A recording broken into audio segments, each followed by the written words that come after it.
গল্প তোমায় হৃদবাজারে রাখিব। লেখা ইপ্সিতা মিত্র। মে মাসের শেষে প্রচন্ড গরম। রোদে ঝলসে যাচ্ছে যেন কলকাতার চারিদিক। এই গ্রীষ্মের দুপুরে ধুকছে যেন পুরো শহরটা। তার মাঝে অর্ণব হাওড়া স্টেশনের বাইরে ঘুরঘুর করছে হাতে একটা ফাইল আর কাঁধে ঝোলা ব্যাগ নিয়ে। ক্রেডিট কার্ডের সেলস বয়ও। 1 মাস হলো চাকরিটা পেয়েছে। আজ টার্গেট ফুলফিল হওয়ার শেষ দিন। তবে মনে হয় না চাকরিটা থাকবে আর। এতদিনে মাত্র 3টি ক্রেডিট কার্ড সেল করতে পেরেছে। আসলে বাড়ি বাড়ি ঘুরে shopping mall, market place, metro station সব জায়গায় গিয়ে হাজারটা লোককে জিজ্ঞেস করেও কোন লাভ হয় না। বেশিরভাগ লোক বিরক্ত হয়, কোন কথা শুনতে চায় না, বাড়িতে গেলে মুখের ওপর দরজা বন্ধ করে দেয়, নইলে সেলসম্যান দেখলে পাত্তা না দিয়ে মুখ ঘুরিয়ে চলে যায়। আর যারা সামান্য হলে শুনি, তারা 1-2 মিনিট বাদে না লাগবে না বলে কথা শেষ করে দেয়। এই যেমন আজ হচ্ছে। অর্ণব স্টেশনের প্ল্যাটফর্মে ঘুরে ঘুরে new complex, old complex, Howrah স্টেশনের বাইরে রাস্তার লোকজনদের কাছে গিয়ে কতভাবে চেষ্টা করছে একটা ক্রেডিট কার্ড বিক্রির। কিন্তু কেউই কোনরকম রেসপন্স করছে না। একজন তো বেশ রেগেই বলে দিল, কেন বিরক্ত করছেন দাদা এই গরমে? একেই পোষাচ্ছে না কিছু। যান না প্লিজ। কথাটা শুনে অর্ণব আর কোন কথা বাড়ালো না। এগিয়ে গেল অন্য লোকের কাছে থমথমে মুখে। যদিও সেখানে গিয়ে নাই শুনতে হলো। তবে এবার আস্তে আস্তে শরীর ছেড়ে দিচ্ছে ওর। সারাদিন ধরে কিচ্ছু খাওয়া হয়নি জল ছাড়া। এইভাবে আর পারছে না যেন টানতে। আসলে মা যতদিন বেঁচে ছিল, বাবার পেনশনটা পেত। মামারা তখন ভালোই যোগাযোগ রাখত। সেই দিনগুলোতে অর্ণব ভাবতেও পারেনি হঠাৎ এরকম দিন দেখতে হবে ওকে। যাদবপুরে ইঞ্জিনিয়ারিং পড়েছিল। স্টুডেন্ট হিসেবে ছোট থেকেই খুব ভালো। এরপর IIM এ হাফ স্কলারশিপে MBA তে ভর্তি হয়েছিল। ভেবেছিল MBA-টা পাশ করলে একটা ভালো চাকরি ঠিক জোগাড় করে নেবে। কিন্তু শেষ সেমিস্টারটা শুরু হওয়ার কদিন আগেই মা হঠাৎ ঘুমের মধ্যে চলে গেল। তারপরে জীবনটা কিরকম অন্ধকার হয়ে গেল যেন অয়নের। পেনশনের টাকাটা হুট করে বন্ধ হয়ে গেল। গয়নাগাটি যা ছিল সেসব তো বাবার ধার শোধ করতে বহুদিন আগে বিক্রি করে দিতে হয়েছিল মাকে। তাই হাত একদম খালি। এর মধ্যে মামাদের কাছে গেছিল ছেলেটা। শেষ সেমিস্টারের রেজিস্ট্রেশন ফি তো দূরে থাক, সামান্য জলটুকুও দেয়নি ওরা সেদিন। এই সময় অর্ণব বুঝেছিল ও একদম একা হয়ে গেছে। সংসার চালানোর মতন টাকা নেই হাতে। তবে পড়াশোনাটা যেভাবে হোক শেষ করতেই হবে। তাই কোন রকমে এই সেলস বয়ের চাকরিটা জোগাড় করেছিল। কিন্তু এখন চারিদিকটা যেন আরো বেশি আবছা লাগছে ওর। আজ এই চাকরিরও শেষ দিন। কিভাবে চালাবে, কি করবে কিছুই ঠিক বুঝতে পারছে না। সেদিন এই ভাবনার ভিড়ে ক্লান্ত হয়ে বসে পড়েছিল স্টেশনের ভিতরে একটা বেঞ্চে। কিরকম কান্না পাচ্ছিল যেন ওর। মনে হচ্ছিল এখানেই শেষ। এরপর আর কোথাও যাওয়ার নেই, আর কোন আশা নেই। কেমন নিস্তেজ লাগছিল যেন শরীরটা। সেই সময়ই হঠাৎ মোবাইলটা বেজে উঠল। অর্ণব বিষণ্ণ চোখে মোবাইল স্ক্রিনের দিকে তাকাতেই কেমন একটা হালকা ভালো লাগার রেশ ছড়িয়ে গেল মনে। অস্মিতা। ওর জীবনে একমাত্র কাছের মানুষ। অর্ণব কথাটা ভাবতেই চারিদিকের একাকিত্বগুলো যেন কেটে গেল হঠাৎ। আরো সেই ক্লান্ত শরীরে ফোনটা ধরে আস্তে গলায় বলল, হ্যালো। এর উত্তরে অস্মিতা আলতো স্বরে বলল, কোথায় এখন? হাওড়া স্টেশন। আজ তো ওইদিকেই যাওয়ার কথা বলেছিলে। এই প্রশ্নে অর্ণব বিষণ্ণ স্বরেই বলল, হ্যাঁ স্টেশনেই আছি। অস্মিতা এর উত্তরের সাথে সাথে বলে উঠল, আমি ঠিকই জানতাম। যাই হোক, আমি কাছাকাছি আছি।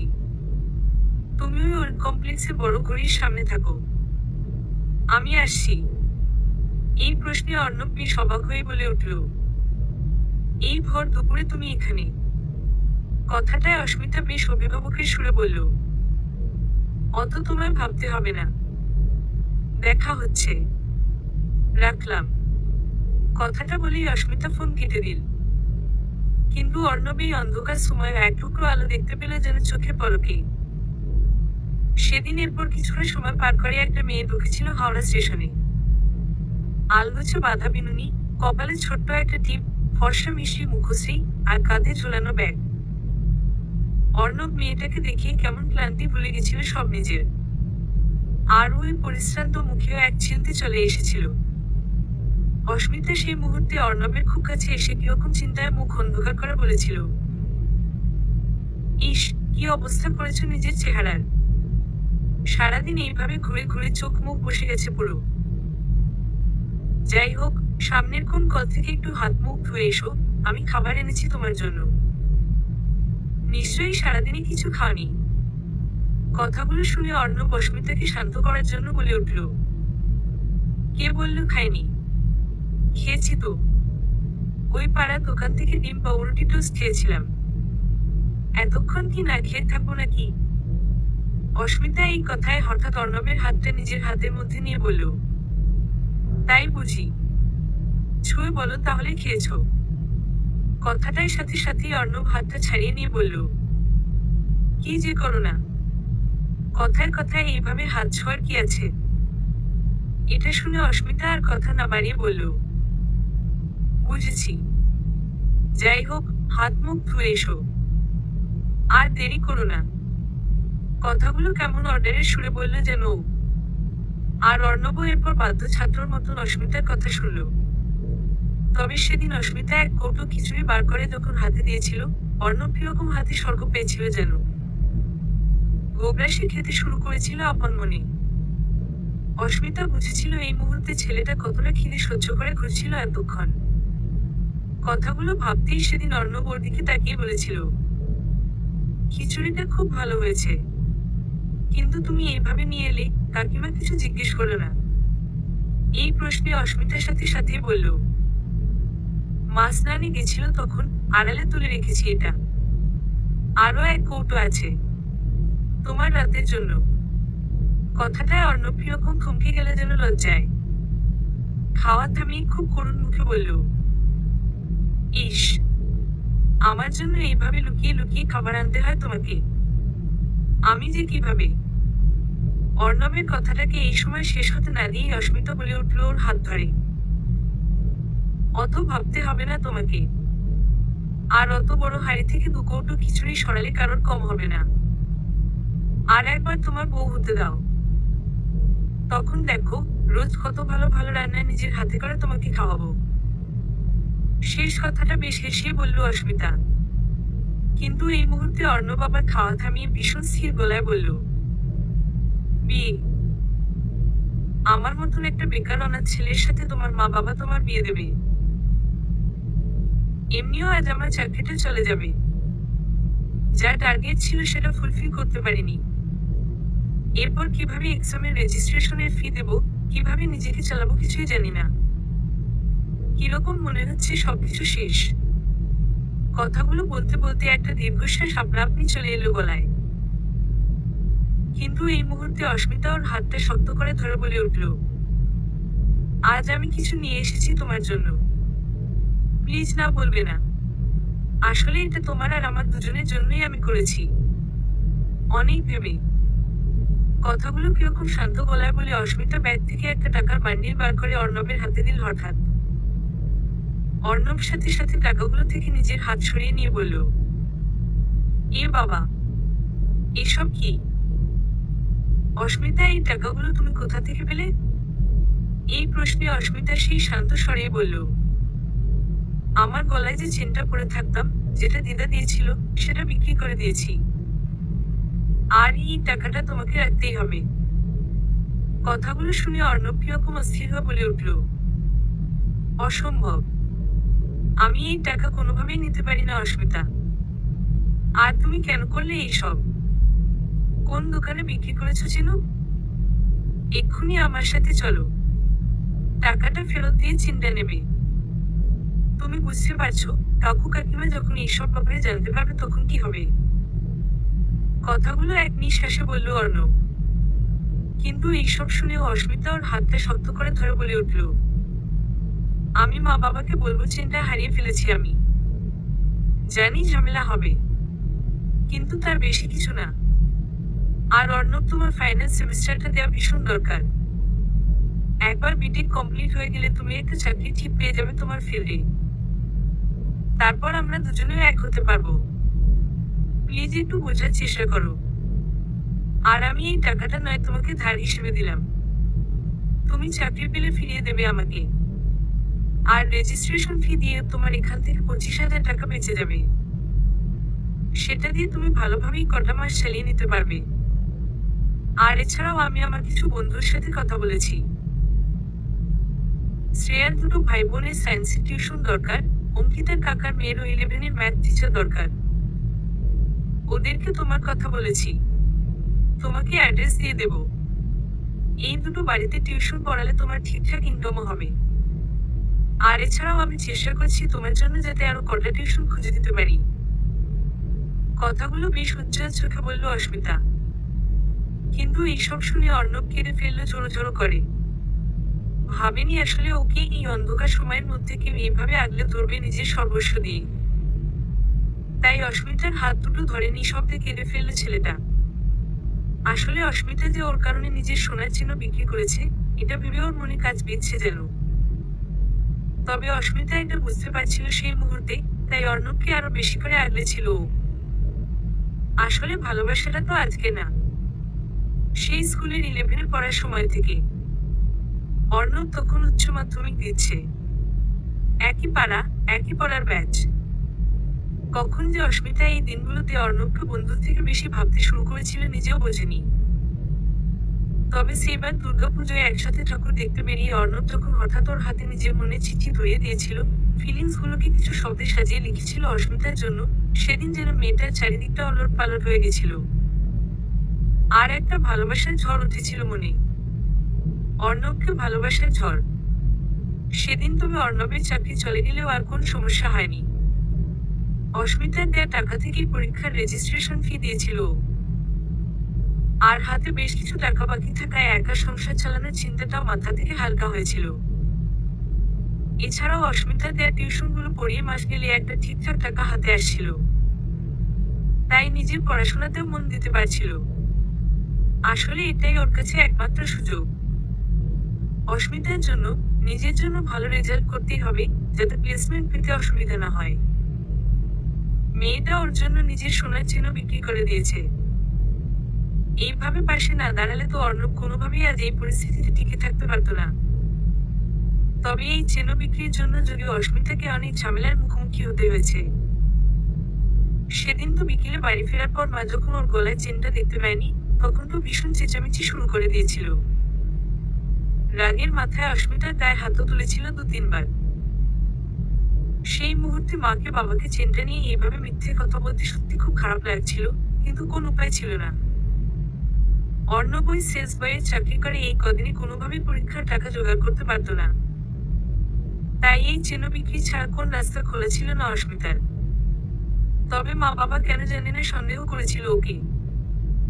ওর আধো আধো কথায় এটা কোনোভাবেই বিশ্বাস করেনি যে ওই সোনার চেনও হারিয়ে গেছে। এমনকি বাবা ওর ব্যাগ, আলমারি, ঘর রীতিমতো সার্চ করেছিল টাকাগুলো পাওয়ার জন্য।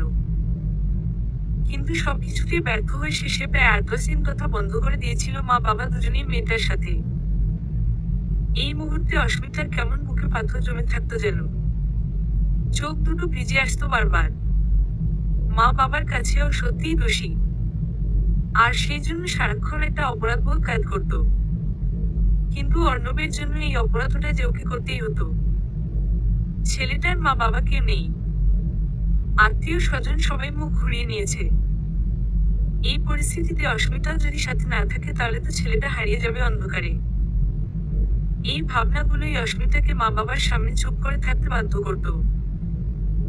যাই হোক, এইভাবে বেশ কটা দিন পার হয়ে যাওয়ার পর অর্ণবের লাস্ট সেমিস্টার শুরু হয়েছিল। সেই সময় নষ্ট হবে বলে তো প্রথমে অস্মিতা ছেলেটার সাথে দেখা করতেই রাজি হচ্ছিল না শেষ 1 মাস। কিন্তু অবশেষে অনেক সাধ্য সাধনা করে অর্ণব পরীক্ষার আগের দিন অস্মিতাকে একবার দেখবে বলে ডেকে পাঠিয়েছিল গঙ্গার ঘাটে। অস্মিতাও আর ওই কাতর স্বর শুনে না করতে পারেনি। বিকেলের দিকে এসেছিল ঘাটে। সেদিন অর্ণবকে দেখে ভীষণ শক্ত করে জড়িয়ে ধরেছিল কেমন। আসলে জীবনে একটামাত্র নিজের মানুষ আছে, যার জন্যই ওর পুরো পৃথিবীটা আজ সম্পূর্ণ। তাকে না দেখে থাকাটা সত্যিই ভীষণ কঠিন। সেদিন এই ভাবনার ভিড়েই ওর চোখ বন্ধ হয়ে এসেছিল। কিন্তু আচমকা একটা ধাক্কা যেন এক মুহূর্তে অর্ণবকে এই ভাবনা থেকে বার করে মাটিতে ফেলে দিল। আর তারপরে ওর কিছু বোঝার আগে ৩-৪টি কিল ঘুষি চট করতে শুরু করলো শরীরে। অস্মিতার বাবা আজ মেয়ের পিছন পিছন এসেছিল এই গঙ্গার ঘাটে। অয়নবাবু ওই চেন বিক্রির দিন থেকেই সন্দেহ করছিল যে নিশ্চয়ই কোন একটা চক্কর চলছে মেয়ের। আর আজ সন্দেহটা সত্যি হলো। কথাগুলো ভেবেই উনি অর্ণবকে ছেড়ে অস্মিতাকে প্রায় ঝাঁকিয়ে বলে উঠল, যেটা ভেবেছিলাম সেটাই মিলল শেষে। তুই এই ছেলেটার জন্য তোর দিদার হার বিক্রি করেছিস। সত্যি করে বল, এই ছেলেটাই ভুলভাল বুঝিয়ে তোর থেকে টাকা আদায় করেছে, তাই না? কথাগুলো শুনে অস্মিতা চোখে জল নিয়ে বলে উঠল, তুমি অর্ণবের ব্যাপারে এইসব বলছো কি করে বাবা? তুমিও জানো ও ওরকম ছেলে না। কতদিন ধরে দেখছো তুমি ওকে পাড়াতে। টাকাটা আমি ওকে দিয়েছি, কারণ ওর পরীক্ষার জন্য। না। কথাটাকে অস্মিতা শেষ হতে না দিয়ে অয়নবাবু এবার অর্ণবের দিকে জ্বলন্ত চোখে তাকিয়ে বলল, ভালোই খেয়েছো আমার মেয়ের মাথাটা। ছি, লজ্জা হলো না এভাবে একটা মেয়ের কাছ থেকে হাত পেতে টাকা নিতে? তবে তোমার মতন ছেলের মনে হয় লজ্জা জিনিসটাই নেই। যাই হোক, আজ আমি বলে গেলাম, দূরে থাকবে আমার মেয়ের কাছ থেকে।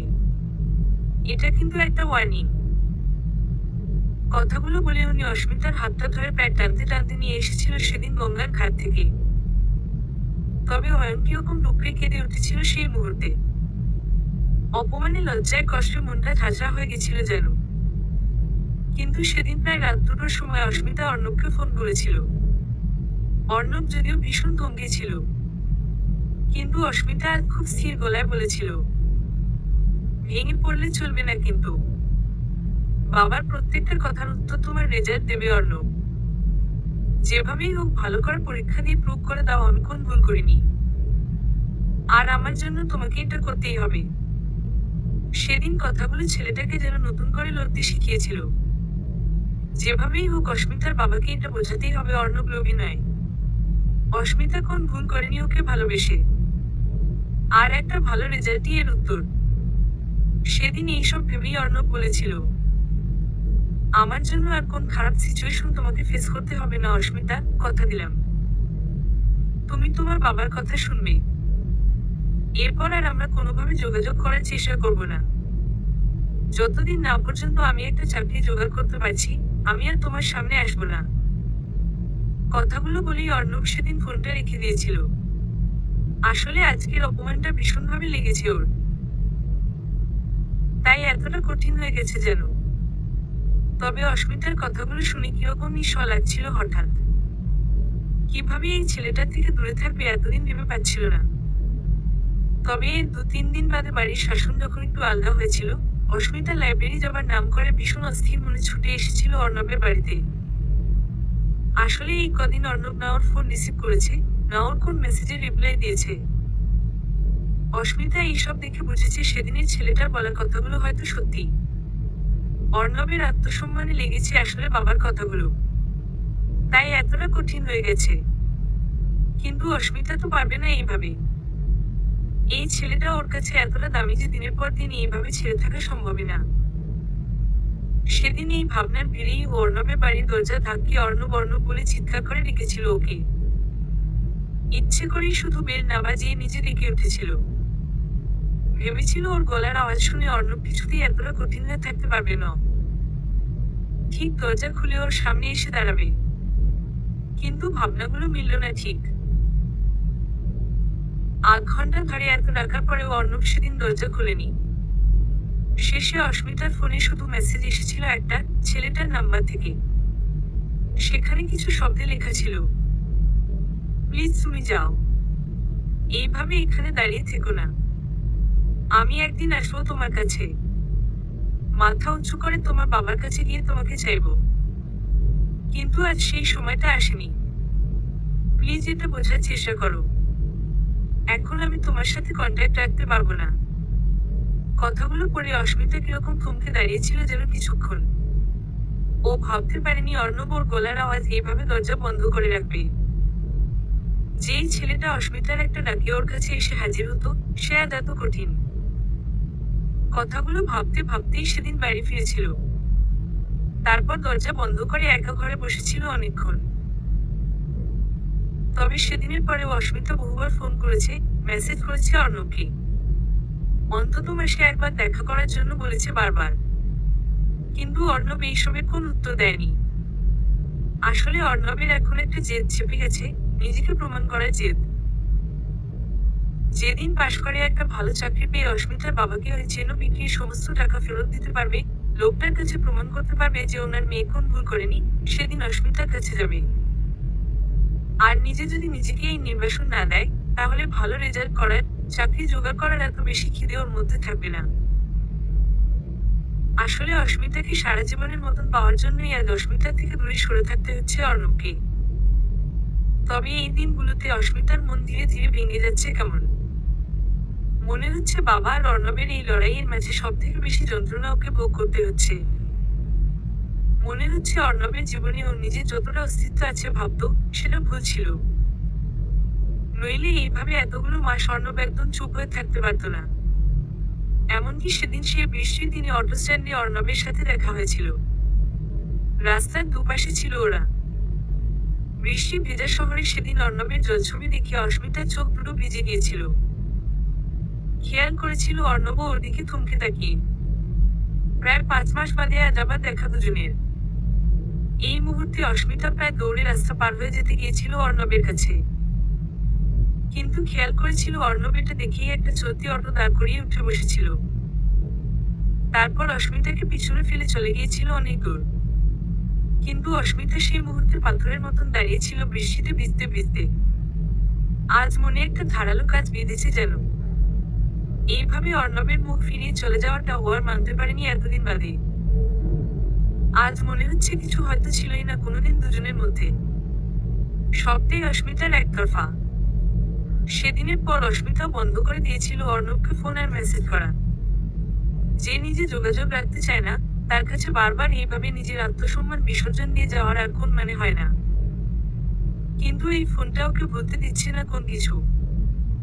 এতদিনের এত পুরনো হোয়াটসঅ্যাপ চ্যাট, একসাথে ছবি, এত মুহূর্তের ভিড় যেন তাড়া করে বেড়ায় অস্মিতাকে। তাই একদিন ঠিক করলো এই মোবাইলটাই বদলে ফেলবে। এতদিনের টিউশন পড়ানোর সমস্ত জমানো টাকা দিয়ে এরপর নতুন ফোন আর সিম নিল। তারপর এই পুরনো ফোনটাকে আলমারি লকারে বন্দি করে রাখলো অনেক রাগ আর অভিমান নিয়ে। কিন্তু এই সময় ও বাড়িতেও কথা বলা একদম কমিয়ে দিয়েছিল। যেন বাবা মায়ের ওপরও নিঃশব্দে একটা রাগ জমেছিল অস্মিতার মনে। অয়নবাবু এটা বহুদিন ধরেই খেয়াল করেছিলেন। তাই মেয়ের মন গলানোর জন্য 2 সপ্তাহের বেড়াতে যাওয়া প্ল্যান করলেন। অস্মিতা যদিও এটা শুনে প্রথমে রাজি হয়নি। মামাবাড়ি চলে যাবে 2 সপ্তাহের জন্য ঠিক করেছিল। কিন্তু মা বাবার জোরাজুরিতে অবশেষে রাজি হতেই হলো। কিন্তু এই 2 সপ্তাহে একটা ঘটনা ঘটে গেল। অবশেষে অর্ণবদের প্লেসমেন্ট হলো, আর ছেলেটা একটা বিশাল বড় মাল্টিন্যাশনাল কোম্পানিতে চাকরি পেয়ে গেল। Salary per month 1.5 lakh. তবে প্রথম 8 মাস ওকে নিউ ইয়র্কে গিয়ে সেখানকার ব্রাঞ্চে কাজ করে আসতে হবে। তারপর কলকাতার অফিসে পোস্টিং। আর এই এতগুলো দিনে অর্ণব টিউশন পড়েই ওই চেন বিক্রির 50,000 টাকা জমিয়ে ফেলেছে। তাই অবশেষে সেই সময়টা চলে এসেছে যখন অর্ণব মাথা উঁচু করে অস্মিতার বাবার সামনে দাঁড়াবে। সেদিনের সেই তীব্র অপমানের একটা উত্তর দেবে। এইসব ভেবেই সেই চাকরি পাওয়ার দিন সন্ধ্যেবেলা ও এসেছিল অস্মিতাদের বাড়ি। কিন্তু এসেই থমকে দাঁড়িয়ে পড়েছিল কেমন। অস্মিতাদের বাড়িতে একটা বড় তালা ঝুলছে। তাহলে কি ওরা নেই বাড়িতে? প্রশ্নটা মনে আসতেই পাশের বাড়িতে ডাক দিয়ে জিজ্ঞেস করেছিল অর্ণব। তখন অস্মিতার পাশে বাড়ির সেই ভদ্রলোক বলেছিলেন, ওরা তো কোথায় একটা বেড়াতে গেছে 2 সপ্তাহের জন্য। আজ সকালেই ট্রেন ছিল। এখন থাকবেন অয়নবাবুরা বেশ কদিন। কথাগুলো শুনেই অর্ণবের মাথায় যেন আকাশ ভেঙে পড়েছিল। এদিকে ওর তো 10 দিনের মাথায় নিউ ইয়র্কে জয়নিং। সেই মতন কোম্পানি টিকিট রেডি করছে। পাসপোর্ট ওর আগেই ছিল। কোম্পানি থেকেই ভিসার ব্যবস্থা করে দিচ্ছে। কিন্তু একবার চলে গেলে তো 8 মাসের আগে ফিরতে পারবে না। অস্মিতাকে কথাগুলো বলতেই হবে। এই ভেবেই সেদিন অস্মিতার ফোনে কল করেছিল ও অনেকদিন বাদে।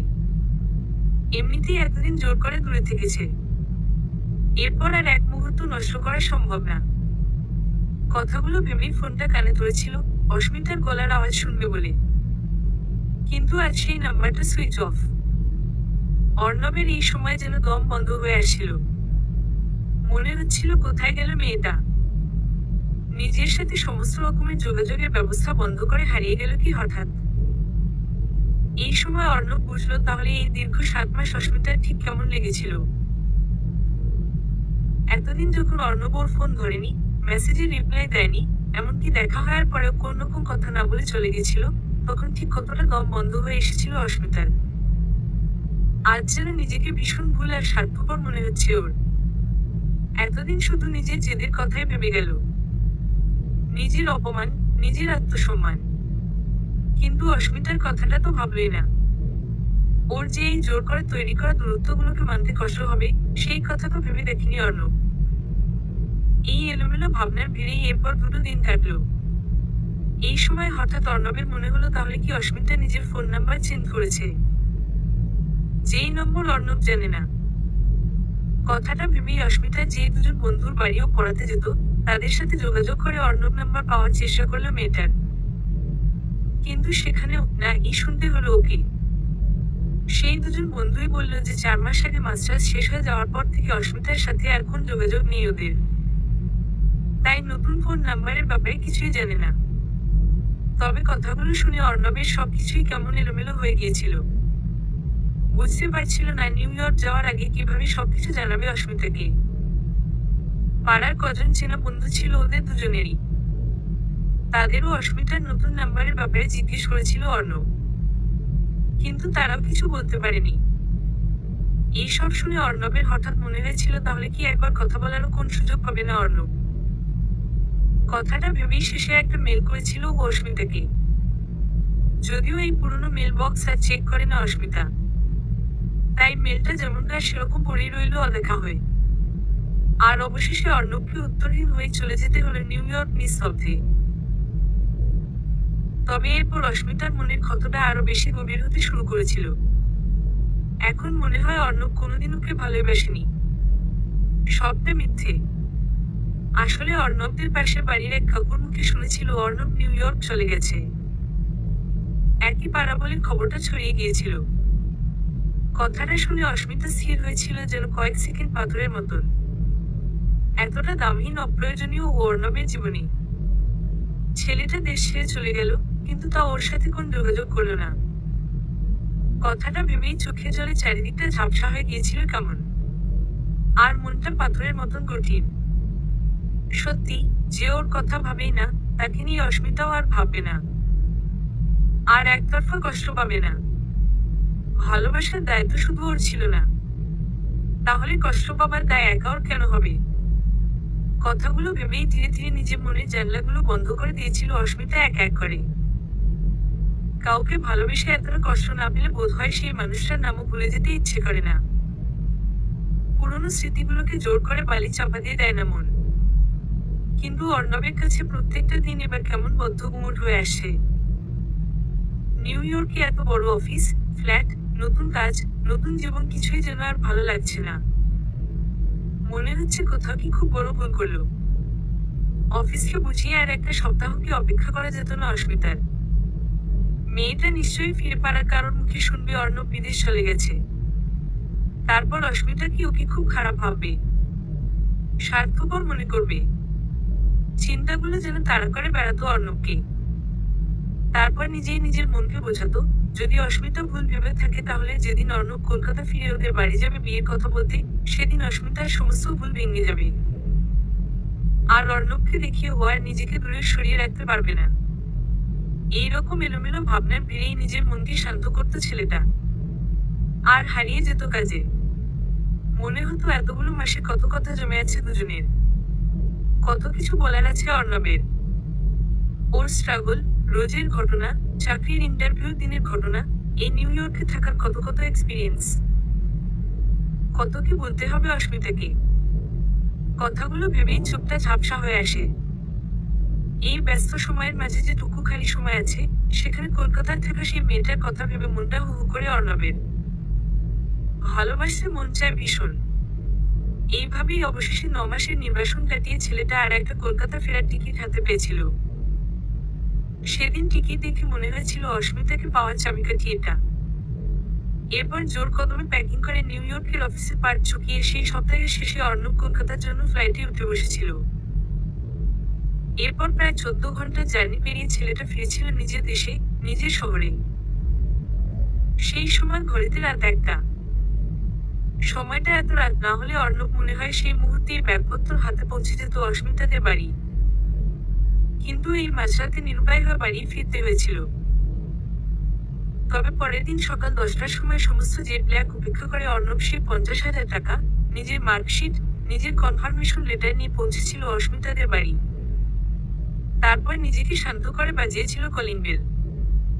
সেদিন রবিবার ছিল, তাই অস্মিতাদের বাড়িতে কারোরই অফিস নেই। অস্মিতাও এখন আসলে একটা প্রাইভেট ব্যাংকে কাজ করে। সপ্তাহের বাকি দিনগুলো বেশ ব্যস্তই থাকে তাই। যাই হোক, অয়নবাবু এই কলিং বেলের আওয়াজ শুনে খবরের কাগজ রেখে আলতো স্বরে দরজা খুলেছিল। তবে এরপর স্থির হয়ে গিয়েছিলেন উনি হঠাৎ অর্ণবকে দেখে। মুখটা চেনা হলেও বাকি সবই অচেনা। আর সেই অযত্নের ছাপ নেই চেহারায়। কোট প্যান্ট পরা কোন নামি দামি লোক দাঁড়িয়ে আছে সামনে মনে হলো। চোখে দামি ফ্রেমের চশমা, হাতে ব্র্যান্ডের ঘড়ি, ব্র্যান্ডের জুতো, সবটা মিলিয়ে অয়নবাবু কেমন কথা হারালেন যেন। সেই মুহূর্তে অর্ণবী বলে উঠল, ভিতরে আসতে পারি? এই কথায় অয়নবাবু তুতলে বললেন, তুমি এখানে? কথাটায় অর্ণব বেশ শান্ত গলায় বলল, কথা আছে কিছু। আসলে কিছু উত্তর দেওয়ার বাকি ছিল, তাই এসেছি নিউ ইয়র্ক থেকে আপনার কাছে। কথাগুলো শুনে অয়নবাবুর পাড়ার লোকের কথা মনে পড়ে গেল। শুনেছিল বেশ কয়েকবার অর্ণব বিদেশ গেছে নাকি। তার মানে কথাটা সত্যি। কথাগুলো ভেবেই অয়নবাবু আর কোন কথা না বাড়িয়ে সরে দাঁড়ালেন দরজা থেকে। অর্ণবের সেই সময় স্থির পায়ে বাড়িতে ঢুকেই চোখ পড়ে গেছিল দূরে ডাইনিং টেবিলে বসে থাকা অস্মিতার দিকে। কত যুগ পরে দেখছে মনে হলো। এই ২ বছরে একটা কালো ফ্রেমের চশমা জড়েছে মুখে। বাকি সব একই আছে। সেই নিষ্পাপ মিষ্টি মুখোশেই। কথাগুলো ভাবতে ভাবতেই অস্মিতা আনমনে কফির কাপ হাতে পেপারে চোখ রেখে বলে উঠল, কে এসেছে বাবা? এতক্ষণ ধরে দরজায় দাঁড়িয়ে কি করছো? কথাগুলো বলে আনমনে চোখ তুলতেই থমকে গেছিল অস্মিতা। অর্ণব। এতদিন বাদে ওর বাড়িতে। কেমন যেন পাথরের মূর্তির মতন হয়ে গিয়েছিল মেয়েটা। বুকটা শুকিয়ে এসেছিল ওর অর্ণবকে দেখে। মনে হচ্ছিল ১.৫ বছর বাদে কেন এসেছে ছেলেটা। যখন সব শেষ। কথাগুলো ভাবতে ভাবতেই খেয়াল করেছিল অর্ণব কেমন নিষ্পলক চোখে ওর দিকে তাকিয়ে। অর্ণবের আসলে এই মুহূর্তে ইচ্ছে করছে ছুটে গিয়ে অস্মিতাকে আঁকড়ে ধরতে ভীষণভাবে। কিন্তু না, আরেকটু অপেক্ষা ওকে করতেই হবে। অয়নবাবুকে সেদিনের উত্তর দেওয়ার পরই অস্মিতার কাছে যাবে অর্ণব। কথাগুলো ভেবেই ও ৫০,০০০ টাকা বার করে ড্রয়িং রুমের সেন্টার টেবিলের ওপর রাখলো। তারপর অয়নবাবুর কাছে গিয়ে নিজের মার্কশিট আর চাকরির কনফার্মেশন লেটার দিয়ে বলেছিল, ১.৫ বছর আগে আপনি আমাকে ভুল বুঝেছিলেন। আমি অস্মিতার কাছ থেকে টাকাটা নিরুপায় হয়ে নিয়েছিলাম। MBA এর ফাইনাল সেমিস্টারটা নইলে দিতে পারতাম না। টাকাটা আমি ফিরিয়ে দিলাম। আর এটা আমার MBA এর মার্কশিট আর চাকরির কনফার্মেশন লেটার। স্যালারি পার এনাম 18 lakhs। মনে হয় এখন আপনার কোন আপত্তি থাকবে না যদি আমি আপনার মেয়ের সাথে সম্পর্ক রাখি। আসলে আমার মা বাবা কেউ নেই। তাই আমি নিজেই বলছি, আমি অস্মিতাকে বিয়ে করতে চাই। আর আপনাদের ইচ্ছা থাকলেই সেটা হবে। জোর করে আমি কিছুই করব না। সেই জন্য এতগুলো দিন আমি ওর সাথে কোন যোগাযোগ রাখিনি। কথাগুলো শুনে অয়নবাবু কিরকম চুপ করে গেছিলেন যেন। বুঝেছিলেন ওনার সেদিনের সেই গঙ্গার ঘাটের ব্যবহারটা কতটা ভুল ছিল। একজন সৎ ছেলেকে বিশ্বাস করতে পারেননি উনি। তার শাস্তি হিসেবেই হয়তো নিজের মেয়ে এক কাছে থেকে দূরে। কথাগুলো ভাবতে ভাবতেই উনি নিজের চোখ দুটো নামিয়ে বলেছিলেন, তুমি সত্যি আজ আমাকে একটা বড় শিক্ষা দিলে বাবা। কাউকে প্রথমবার দেখে বিচার করতে নেই। আমি সত্যিই সেদিন ভুলছিলাম। আর তোমার মতন ছেলে যদি একটা মেয়ের জীবনে আসে তাহলে পৃথিবীর কোন বাবারই কোন আপত্তি থাকার কথা নয়। আমারও নেই। কথাগুলো শুনে অর্ণবের মুখে হাসি। তার মানে এতদিন ধরে যেটা প্রমাণ করার জন্য দিনরাত পরিশ্রম করেছিল, আজ অবশেষে সেটা প্রমাণ করতে পেরেছে। অস্মিতার প্রতি ভালোবাসা যে ওর কোন স্বার্থ ছিল না, সেটা প্রমাণ করতে পেরেছে। কথাগুলো ভাবতে ভাবতেই অয়নবাবু বলেছিলেন, তোমার নিশ্চয়ই অস্মিতার সাথে অনেকদিনের অনেক কথা জমে আছে। তোমরা উপরে দোতলায় যাও, আলাদা করে কথা বলো গিয়ে। কথাগুলো অয়নবাবু শান্ত গলায় বলেছিলেন। অর্ণব সেটা শুনে সাথে সাথে দুপা বাড়িয়েছিল অস্মিতার দিকে। কিন্তু অস্মিতা এই মুহূর্তে হঠাৎ বলে উঠল, দাঁড়াও, আর আসার দরকার নেই, কারণ আমার তোমার সাথে আলাদা করে আর কোন কথা নেই। এই 1.5 বছরে আমিও অনেক কিছু বুঝেছি। সেই জন্য এই বিয়েটা সম্ভব না। প্লিজ তুমি এসো। And all the best for your new life. কথাগুলো এক নিঃশ্বাসে বলে অস্মিতা যারা পা চালিয়ে চলে গেছিল সেদিন ড্রয়িং রুম থেকে। কিন্তু অর্ণবের চারিদিকটা যেন এলোমেলো হয়ে গিয়েছিল। অয়নবাবু এই সময় বুঝতে পারেনি মেয়ে কেন না বললো এইভাবে। এতদিন যে এই ছেলেটাকে ছাড়া গুমরে গুমরে ছিল, সেটা তো অয়নবাবু নিজেও খেয়াল করেছে। তাহলে আজ যখন অর্ণব ফিরে এলো তখন অস্মিতা এইভাবে সবটা ভেঙে কেন দিল? কথাগুলো ভেবেই উনি অর্ণবের কাছে এসে বলেছিলেন, তুমি উপরে ওর ঘরে গিয়ে কথা বল মেয়েটার সাথে। হতে পারে ওর অভিমান হয়েছে। তুমি গেলে সব ঠিক হয়ে যাবে। কথাগুলো শুনে অর্ণব যেন বুকে বল পেল একটু। তারপর অস্থির মনে গেল অস্মিতার ঘরে। এই সময় অস্মিতা ওর খাটে চুপ করে বসেছিল, যেন একটা বিরাট ঝড় চলছে মনে। কিন্তু অর্ণব সেই ঝড়ের মাঝেই উদ্ভ্রান্তের মতন এসে ওর সামনে দাঁড়ালো। দুটো ব্যাকুল চোখে ওকে যেন কত কি বোঝাতে চাইল। অস্মিতা তবে বেশ অবাক হয়ে বলে উঠল, তুমি এখানে? তোমাকে তো যেটা বলার সেটা বলেই দিয়েছিলাম নিচে। তাহলে আবার কেন এসেছো? কোন কথা নেই তোমার সাথে আমার? কথাগুলো বেশ জোর দেখিয়ে বলল অস্মিতা। কিন্তু অর্ণব এবার ওর হাত দুটো ধরে বাচ্চাদের মতন কেঁদে ফেললো কেমন। তারপর আধো স্বরে বলল, অস্মিতা প্লিজ, প্লিজ এইভাবে বলো না। আমি জানি আমি এতদিন তোমার সাথে কোন কন্ট্যাক্ট রাখিনি, কিন্তু তোমাকে পুরোপুরিভাবে পাওয়ার জন্যই এইসব। না। কথাগুলোকে অর্ণবের শেষ হতে না দিয়েই অস্মিতা নিজের হাতটা ছাড়িয়ে নিয়ে বলেছিল, প্লিজ থাক। তোমার কারণ, তোমার লজিক কিছুই জানার আমার দরকার নেই। কারণ তুমি এইসব কিছু আমাকে জিজ্ঞেস করে করনি। তোমার যেটা ঠিক মনে হয়েছে তুমি সেটা করেছো। আর আজ আমার যেটা ঠিক মনে হবে আমি সেটা করব। তুমি বাবার কাছে যদিও একটা বিশাল মাইনে চাকরি দেখিয়ে নিজের দামটা বাড়িয়ে নিতে পারো, কিন্তু আমার কাছে মানুষ বিচারের মাপকাঠি টাকা নয়। সেটা হলে 1.5 বছর আগে তোমাকে ভালোবাসতাম না। কথাগুলো এক নিঃশ্বাসে বলে অস্মিতা থামলো এবার। আসলে কষ্ট হচ্ছিল ভীষণ। গলাটা ধরে আসছিল তাই। তবে এই মুহূর্তে নিজেকে সামলে অস্মিতা আবার বলে উঠল, আমি আসলে কিছু জিনিস খুব ভুল ভাবতাম তোমাকে নিয়ে। আমি ভাবতাম যে আমাকে ছাড়া তুমি থাকতে পারবে না। আমি তোমার লাইফে খুব ইম্পর্টেন্ট। কিন্তু আমি ভুল ছিলাম। এই 1.5 বছর আমাকে বুঝিয়ে দিয়েছে যে আমার থাকা না থাকায় তোমার বিশেষ কিছু যায় আসে না। বরং তুমি খুব ভালোই থাকো। নিজেকে খুব সহজে দূরে সরিয়ে রাখতে পারো। একটা ভিড় রাস্তায় না চিনে থাকতে পারো। কিন্তু কাউকে ভালোবাসলে এটা সম্ভব না। তুমি যদি আমাকে সত্যিই ভালোবাসতে তাহলে এই মাঝে 1.5 বছর আমাদের জীবনে কোনোদিন আসতো না। কথাগুলো ভীষণ হিমশীতল গলায় বলল অস্মিতা। কিন্তু অর্ণব এবার নিজেকে বোঝানোর মরিয়া চেষ্টা করে বলল, ভুল ভাবছো তুমি। আমি এই 1.5 বছর ভালো ছিলাম না। আমি শুধু চেষ্টা করে গেছি ভালোভাবে পড়াশোনা করে একটা ভালো চাকরি পাওয়ার। আমি যা করেছি শুধু তোমাকে পাওয়ার জন্যই। না। কথাগুলোকে অর্ণবের শেষ হতে না দিয়েই অস্মিতা বলে উঠল, একদম না। যা করেছো আমার জন্য কিছু করনি। কারণ আমার তোমার জীবনে কোন অস্তিত্বই নেই। যদি থাকতো তাহলে সেদিন ওই বৃষ্টি ভেজা রাস্তায় যখন দেখা হয়েছিল, একবার কথা বলতে, অন্তত কেমন আছি টুকু জানতে চাইতে। এমনকি তুমি তো নিউ ইয়র্ক যাওয়ার আগেও আমাকে কিছু বলোনি।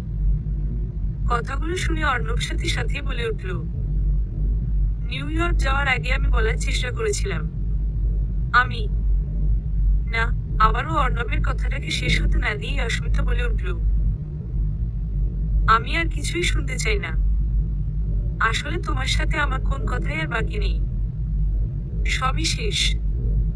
1.5 বছর আগে তুমি ঠিক করেছিলে তুমি আমার সাথে কোন যোগাযোগ রাখবে না। আর 1.5 বছর পর আজ আমি ঠিক করছি আমি তোমার সাথে কোন সম্পর্ক রাখবো না। হিসাবটা সমান হয়ে গেল। প্লিজ এবার এসো। আমার সত্যিই নতুন করে কিছু শোনার নেই। কথাগুলো কিরকম কঠিন স্বরে বলেছিল অস্মিতা। অর্ণব এরপর কোন শব্দ খুঁজে পাচ্ছিল না ঠিক। মনে হচ্ছিল কিছু একটা শেষ করে ফেলেছে ও। নিজের অজান্তে খুব বড় ভুল করে ফেলেছে। সেদিন অর্ণব এরপর ভীষণ ভাঙাচোরা মন নিয়ে বাড়ি ফিরেছিল। অস্মিতা যে ওকে এত বড় শাস্তি দেবে ভাবতে পারেনি আসলে। বুঝতে পারছে না যে দেয়ালটা ও নিজের হাতে তৈরি করেছে তাকে ভাঙবে কিভাবে। কিভাবে অস্মিতাকে বোঝাবে ওর জীবনে মেয়েটা কতটা দামি। এই 1.5 বছরে ওই মেয়েটাকে পাওয়ার জন্যই ওর এত লড়াই। আসলে অস্মিতাকে নিজের অজান্তেই ও অনেক বেশি কষ্ট দিয়ে ফেলেছে। এই 1.5 বছরের দূরত্ব অযত্ন অস্মিতার অর্ণবের প্রতি বিশ্বাসটাই শেষ করে দিয়েছে। অর্ণব যে ওকে ভালোবাসে এটা মেয়েটা আর বিশ্বাস করে না। আর অর্ণব যদি সেই বিশ্বাস ফিরিয়ে আনতে না পারে, তাহলে কোনোদিনই অস্মিতা ওর কাছে ফিরবে না। কথাগুলো ভেবে নিজেকে স্থির করলো অর্ণব। আজ ও বুঝেছে ভালোবাসাকে বাঁচিয়ে রাখতে হলে যত্নের দরকার হয়। এটা বোঝানোর দরকার হয় যে ভালোবাসি। তাই অর্ণব এরপর সেই চেষ্টাই করবে। অস্মিতাকে বাধ্য করবে ওকে নতুন করে ভালোবাসতে। এত সহজে তো সবটা শেষ হতে দেবে না অর্ণব। সেদিন এই চিন্তার ভিড়েই রাতটা জেগেই কেটেছিল ছেলেটার। পরের দিনের সকাল একটা নতুন শুরু নিয়ে এসেছিল জীবনে। অস্মিতা আজ রবিবার যেহেতু বাজারে যাচ্ছিল তাই সকাল সকাল। সেই সময় হঠাৎ একটা বাচ্চা ছেলে কোথা থেকে এসে ওকে এক গোছা গোলাপ হাতে দিয়ে বলল, এটা তোমার জন্য দিদি। কথাটা শেষ হতেই অস্মিতা বেশ অবাক হয়ে জিজ্ঞেস করলো, এসব কি? কে দিয়েছে এটা? এই প্রশ্নে ছেলেটা আর কোন উত্তর না দিয়ে দৌড়ে পালিয়ে গেল। আর তখনই আরেকটা বাচ্চা ছেলে দৌড়ে এসে ওর হাতে একটা গ্রিটিংস কার্ড ধরিয়ে বলল, এটা তোমার। তবে এই বাচ্চাটা ওর কোন প্রশ্ন শুরুর আগেই দৌড়ে চলে গেল। কিন্তু অস্মিতা এইসবের কোন মানে যেন বুঝতে পারছিল না। এইসব কি? এই ফুল, এই কার্ড। কথাগুলো ভাবতেই আনমনে কার্ডের ওপরে লেখাটায় চোখ চলে গেল। সেখানে বড় বড় অক্ষরে লেখা সরি। শব্দটা পড়েই অস্মিতার মুখের রংটা বদলে গেছিল কেমন। এইসব অর্ণব পাঠায়নি তো? কথাটা ভাবতেই এদিক ওদিক তাকাতে খেয়াল করলো দূরের চায়ের দোকানটায় অর্ণব দাঁড়িয়ে। অপরাধীর মতন মুখ করে স্থির দৃষ্টিতে ওর দিকে তাকিয়ে ছেলেটা। তবে দৃশ্যটা দেখে আজ আর মন ভিজল না অস্মিতার। একটা সময় ও নিজেও এইভাবে রাস্তার মাঝে দূরে দাঁড়িয়ে অর্ণবের জন্য অপেক্ষা করেছে। ওকে দু চোখ ভরে দেখেছে। কিন্তু সেদিন অর্ণব অচেনা থেকেছে ওর সামনে। আর আজ অস্মিতা অচেনা হয়ে থাকবে। কথাটা ভেবেই ওই এক গোছা গোলাপ আর কার্ডটা রাস্তার পাশে ফেলে দিয়ে অস্মিতা এগিয়ে গেল। আজ যেন ওর জীবনে অর্ণবের সত্যি কোনো অস্তিত্ব নেই। তবে অর্ণব কেমন থমকে গেছিল যেন। মনে হচ্ছিল অস্মিতা ওকে মুছে ফেলেছে মন থেকে। আর আরেকবার কিভাবে এই মেয়েটার মনে নিজের জায়গা করবে, কিভাবে দূরত্বটা শেষ করবে কিছুই বুঝতে পারছিল না। যাই হোক, এই ভাবনার ভিড়ে 2 দিন কেটে যাওয়ার পর একটা ঘটনা ঘটল। অস্মিতা সেদিন একটু দেরিতে অফিস যাবে। তাই কিছুটা ধীর সুস্থে আলগোছে এসে ডাইনিং টেবিলে বসেছিল। এই সময় দরজায় কলিং বেল বেজে উঠল। সেটা শুনে অস্মিতার মা রান্নাঘর থেকে চেঁচিয়ে বলল, দরজাটা একটু খুলে দে তো। তোর বাবা মনে হয় বাজার থেকে এলো। কথাটা শুনে অস্মিতা উঠে গিয়ে দরজা খুলতেই অবাক। বাবার সঙ্গে পিছনে অর্ণব দাঁড়িয়ে। দৃশ্যটা দেখে অস্মিতার পারদ চড়ে গেছিল হঠাৎ। তবে বাবা সেই সব দেখে না দেখার ভান করে অর্ণবকে বেশ মিষ্টি স্বরে বলে উঠল, কি হলো? তুমি বাইরে দাঁড়িয়ে কেন? ভেতরে এসো। এসো এসো। কথাটা বলে বেশ হাসি মুখে ঢুকলেন উনি ঘরে। আর অর্ণব পিছন পিছন বাজারের ব্যাগ নিয়ে অপরাধীর মতন মুখ করে ঢুকলো অস্মিতার সামনে। সেই সময় অস্মিতার মা ও রান্নাঘর থেকে বেরিয়ে এসেছে। অর্ণবকে দেখে ওনার মুখে চড়া হাসি। বেশ সহজ হয়ে বললেন উনি, কি ব্যাপার অর্ণব, তুমি এখানে? এই প্রশ্নে অর্ণবের কিছু বলার আগেই অয়নবাবু বলে উঠলেন, আরে ওর সাথে রাস্তায় দেখা। আমার আসলে হাঁটুতে লাগছিল বেশ মাঝ রাস্তায়। এক ভারী ব্যাগ নিয়ে ঘোরাচ্ছিলাম। অর্ণব সেটা দেখে নিজে থেকে এসে ব্যাগ দুটো জোর করে নিয়ে নিল। আমিও বললাম, ব্যাগ যখন নিয়েছো আজকে জলখাবার আমাদের সাথেই খেতে হবে। ব্যাস, ঘরে নিয়ে চলে এলাম ছেলেটাকে। কথাগুলো শুনে অস্মিতার মা বেশ খুশি হয়ে বলল, একদম ঠিক করেছো। আজ জলখাবারে লুচি ভাজছি। অর্ণবও না হয় আমাদের সাথে খাবে। কিন্তু এর মধ্যে অস্মিতার মুখটা কেমন থম মেরে গেছে যেন। যাকে সামনে দেখতে চায় না সেই সকাল সকাল হাজির। কথাগুলো ভাবতে ভাবতেই অস্মিতা দেখলো অর্ণবর দিকে তাকাতে তাকাতেই গিয়ে ডাইনিং টেবিলে বসলো। এই সময় অয়নবাবু মেয়েকে দূরে দাঁড়িয়ে থাকতে দেখে নিজেই বলে উঠল, তুই দূরে দাঁড়িয়ে কেন? আয়, এসে বসো। কথাটায় আর 10 মিনিট কোন উত্তর না দিয়ে চুপ করে এসে টেবিলে বসলো। তবে ও নিস্তব্ধভাবে দেখলো বাবা বেশ ভালোই গল্প জুড়ে দিয়েছে অর্ণবের সাথে। ওর কাজকর্ম কেমন চলছে, অফিসের পরিবেশ কেমন, কাজের কতটা চাপ, এইসব নানা রকম কথা বলে যাচ্ছে একের পর এক। অস্মিতা তো বাবার এই রূপ দেখে মেলাতেই পারছে না যে একদিন এই মানুষই অর্ণবের গায়ে হাত তুলেছিল।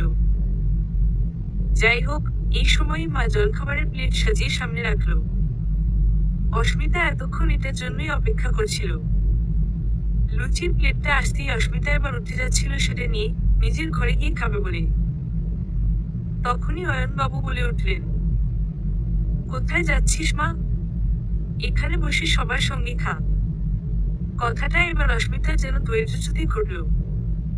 অস্মিতা শান্ত গলায় বলে উঠল, আমি না হয় এই দেখুনদারিটা নাই করলাম বাবা। তুমি তো আছো। তুমি তোমার ইউএসএ রিটার্ন গেস্টের সাথে মনের আনন্দে গল্প করো। এত নামি দামি লোক বাড়িতে এসেছে বলে কথা। আগে যদিও এই ছেলেটাকে তোমার খুব একটা পছন্দ ছিল না। যাই হোক, একটা ভালো চাকরি, গোছানো কেরিয়ার সবারই দৃষ্টিভঙ্গি বদলে ফেলে হয়তো। তবে আমি এইভাবে ভাবতে পারি না। তাই জলখাবার আমি নিজের ঘরে গিয়েই খাবো। কথাগুলো বেশ কঠিন স্বরে বলে অস্মিতা আর দাঁড়ালো না। চলে এলো নিজের ঘরে।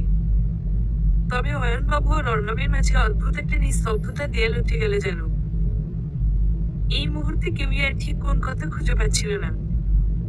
কিন্তু অর্ণবের ভিতরে ভিতরে খারাপ লাগছিল খুব। মনে হচ্ছিল যত চেষ্টা করছে এই মেয়েটার কাছে আসার, ততই যেন দূরে ঠেলে দিচ্ছে অস্মিতা। একটা কাচের দেয়াল তুলে দিচ্ছে নিঃশব্দে। তবে এই সময় শহরে শরৎ এসেছে। নীল আকাশে সাদা তুলোর মতন মেঘ, শিউলি ফুলের গন্ধ চারিদিকে। তারই মধ্যে অস্মিতাদের পাড়ায় পুজোর ফাংশনের প্রস্তুতি শুরু। অন্যান্য বছরগুলোতে যদিও অস্মিতাও এই ফাংশন নিয়ে যথেষ্ট মেতে থাকে, কিন্তু এই বছর একটু দূরে দূরে আছে সবকিছু থেকে, কারণ পাড়ার বন্ধুদের মুখে শুনেছে যে এই বছর অর্ণব নাকি পাড়ার নাটকের দায়িত্ব নিয়েছে। স্ক্রিপ্ট রাইটার, ডিরেক্টর ও নিজেই। এইসব শুনেই অস্মিতা ক্লাব ঘরে রিহার্সাল রুমের দিকে পা বাড়ায়নি। তবে এর মধ্যে একদিন অলি এসেছিল ওর সাথে দেখা করতে। ওর ছোটবেলার বন্ধু, পাশের বাড়িতেই থাকে। সেদিন অলি এসে বেশ চিন্তিত মুখেই বলেছিল, কি রে, তুই হঠাৎ পাড়ার গানের টিমটা থেকে বাদ হয়ে গেলি কেন? তুই তো লিড করতিস আমাদের। কেন যাচ্ছিস না এখন রিহার্সালে? এই কথায় অস্মিতা কিছুটা আনমনে বলে উঠল, ওই ব্যাংকে এখন কাজের খুব চাপ, তাই।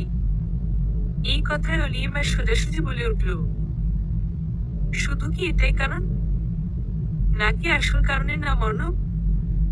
এই প্রশ্নে অস্মিতা কিছুটা স্থির গলায় বলল, যেটা ভাবার ভেবে নেই। কিন্তু সত্যি কথা বলতে গেলে আমি ওই ছেলেটার মুখোমুখি আর কোনোভাবেই হতে চাই না। এটা শুনে অলির সাথে সাথে বলে উঠল, তার মানে অর্ণবদা তোর জীবনে এখনো এতটা ম্যাটার করে? আর ওদিকে দেখ, সে কিন্তু দিব্যি 1.5 বছর তোর সাথে কোন যোগাযোগ না রেখে কাটিয়ে দিল। আচ্ছা, তোর মনে হয় না এই রিহার্সাল গুলোতে গিয়ে তুই ওকে আরো বেশি করে বুঝিয়ে দিতে পারিস ওই ছেলেটা সামনে থাকলে তোর মনে ওকে নিয়ে আর কোন খারাপ লাগা তৈরি হয় না? আমার তো মনে হয় এটাই সব থেকে ভালো উত্তর হবে ছেলেটার জন্য। কথাগুলো বেশ জোর গলায় বলল অলি। অস্মিতাও এই সময় আর আগের মতন কঠিন হয়ে থাকতে পারল না। নিজের মনেই বলে উঠল, তুই ঠিকই বলেছিস, আমি কাল রিহার্সালে যাব। কথাগুলো শুনে অলির মনে শান্তি। যাক, মিশন সাকসেসফুল। এই 2 সপ্তাহ ধরে অর্ণবদার মনমরা চেহারাটা দেখে অলি ক্লান্ত হয়ে গেছে। আর এদিকে এই 1.5 বছরে অস্মিতাকে তো দেখেছে, মেয়েটা একটা দিন মন খুলে হাসেনি। আসলে মনে মনে তো অর্ণবদাকে ভালোবেসেছে অস্মিতা চেতনে অবচেতনে। তাই আজ অভিমানের পাহাড়টা এত উঁচু। কিন্তু এই অভিমান ভেঙে যেভাবেই হোক দুজনকে আমার কাছে আসতে হবে। অলির মন নিশ্চুপি এই কথাগুলোই বলছিল। অস্মিতা এরপর পরের দিন থেকে পাড়া ক্লাবে রিহার্সালের জন্য যেতে শুরু করেছিল। কিন্তু সেখানেও এমন ভাব নিয়ে থাকতো যেন অর্ণবকে ও চেনে না। কথা বলা তো দূরে থাক, একবার ফিরে তাকাতো অব্দি না। এই যেমন সেদিন হঠাৎ শরতের আকাশে কালো মেঘ দেখা দিয়েছিল, এরপর কয়েক সেকেন্ডের মধ্যেই বৃষ্টি। অস্মিতা সেই সময় ক্লাবের বারান্দায় বেশ চঞ্চল মনে দাঁড়িয়েছিল। আসলে ওকে এক্ষুনি বাড়ি পৌঁছতে হবে। বাড়িতে গেস্ট এসেছেন কিছু। অর্ণব দূরে দাঁড়িয়ে সেটা খেয়াল করে কাছে এসে বলেছিল, এই নাও ছাতা। আগে হলে বলতাম এক ছাতার তলায় দুজন হাঁটবো, কিন্তু এখন সেটা সম্ভব না জানি। তাই আমার ছাতাটা নিয়ে তুমি বাড়ি যাও। কথাটা বলেই নিজের লাল রঙের ছাতাটা এগিয়ে দিয়েছিল অস্মিতার দিকে। তবে অস্মিতার হঠাৎ এই ছাতাটা দেখে অনেক পুরনো স্মৃতি ভিড় করেছিল মনে। সত্যি 1.5 বছর আগে এরকম অনেক দিন গেছে যেদিন এই ছাতার তলায় হেঁটেছে দুজন হাত ধরে। কিন্তু কথাটা মনে হতেই আবার অস্মিতা নিজের মনকে কঠিন করলো। তারপর অর্ণবের কথায় কোন উত্তর না দিয়েই নিজের মাথায় ওড়না চাপা দিয়ে বেরিয়ে গেল বৃষ্টির মধ্যে। দৃশ্যটা দেখে অর্ণবের মনটা ভারী হয়ে এলো। এত উপেক্ষা, এত শাস্তি অস্মিতা ঠিক করে রেখেছে ওর জন্য। কথাগুলো ভেবেই কেমন একা মনে হলো নিজেকে। কিন্তু এই সময় রিহার্সালে এসে অস্মিতা একটা ব্যাপার খেয়াল করলো। ওদের থেকে 2 বাড়ি পরেই থাকে ঘোষ কাকুর মেয়ে তিতলি। সে যেন অর্ণবদা করে পাগল। নিউ ইয়র্ক রিটার্ন ছেলে দেখে যেন হাতছাড়া করতে চায় না। অর্ণবদা বলে ডেকে নিউ ইয়র্কের সমস্ত খুঁটিনাটি ব্যাপারে প্রশ্ন জিজ্ঞাসা করাটা যেন রোজের কাজ তিতলির।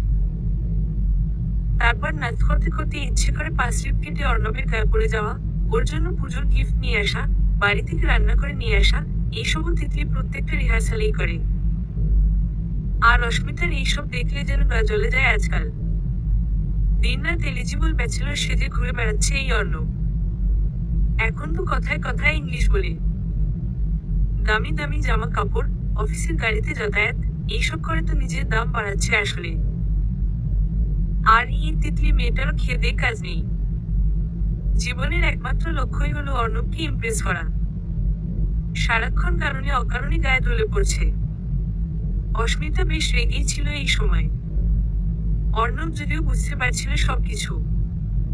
অস্মিতার চাহনিই বলে দিচ্ছিল সব। তাই বেশ ভয় পেয়েছিল। আসলে মনে আছে, কলেজ লাইফে একবার একটা মেয়ে অর্ণবকে প্রপোজ করেছিল। সেই গল্প শুনে অস্মিতা 7 দিন কথা বলেনি ওর সাথে। আর এবার তো এমনি অর্ণব নির্বাসনে আছে। তাই তিতলির এই আদিক্ষেতার এফেক্ট কি হবে ভগবান জানে।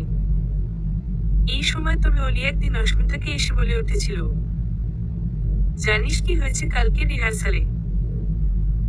তিতলি অর্ণবদার জন্য একটা শার্ট কিনে এনেছে, পুজোর গিফট। আমরা তো সবাই একদম ওপেন লাইন মারছে। কথাগুলো বেশ হেসে হেসে বলেছিল অলি। কিন্তু অস্মিতার কথাগুলো শুনে মুখটা ভীষণ গম্ভীর হয়ে গেছিল সেই মুহূর্তে। এটা দেখে অলি প্রশ্ন করে উঠেছিল, কি হলো বলতো তোর? এত সিরিয়াস কেন?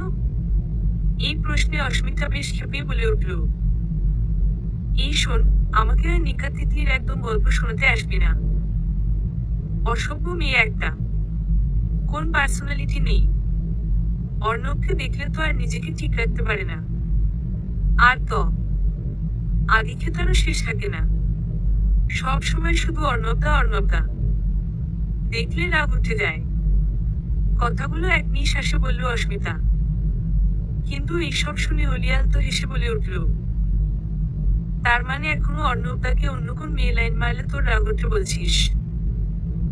নিজের মুখেই স্বীকার করলি কিন্তু। এই কথায় অস্মিতা চুপ করে গেল যেন কয়েক সেকেন্ড। তারপর বেশ জোর দিয়েই বলার চেষ্টা করল, এই তুই থামবি? মোটেও কোন রাগ হয় না আমার। খেয়ে দিয়ে কাজ নেই নাকি? আমি ওই নিখা তিতলি আর অর্ণবকে নিয়ে ভাববো। কথাগুলো শুনে অলি মুচকি মুচকি হাসিল। তবে অস্মিতা আর সেসব পাত্তা দেয়নি। কিন্তু এরপর ৩-৪ দিন পরে আরো একটা ঘটনা ঘটল। অস্মিতা সেদিন অফিস যাওয়ার জন্য পাড়ার মোড়ের বাস স্টপে দাঁড়িয়েছিল। সেই সময় অর্ণব অফিসে গাড়ি করে যাচ্ছিল বাস স্টপের পাশ দিয়েই। কিন্তু ও থমকে গেল সেই সকালে অস্মিতাকে দেখে। তাড়াতাড়ি গাড়ি থামিয়ে তাই অস্মিতার কাছে গিয়ে বলল, গুড মর্নিং। অফিস যাচ্ছ তুমি? চলো আমি ড্রপ করে দিচ্ছি। আমি কাকুর মুখে শুনেছি তোমার অফিস কোথায়। এই প্রশ্নে অস্মিতা ভদ্রতার হাসি হেসে বলল, আমার বাসে ট্রামে যাওয়ার অভ্যাস আছে। তোমার অফিসের গাড়িতে আমি কেন যেতে যাব? এই কথায় অর্ণব একটু জোর দিয়ে বলল, আগেও তো এরকম কতবার হয়েছে আমি তোমার টাকায় ট্যাক্সিতে চেপেছি। তাহলে আর তুমি আমার অফিসের গাড়িতে যেতে পারবে না? এই প্রশ্নে অস্মিতা ভীষণ স্থির গলায় বলে উঠল, আগের দিনগুলোর সাথে তো এখনকার দিনের কোন মিল নেই। আর আমি সেটা মেলাতে চাই না। তাই তোমার আর আমার রাস্তা আলাদা।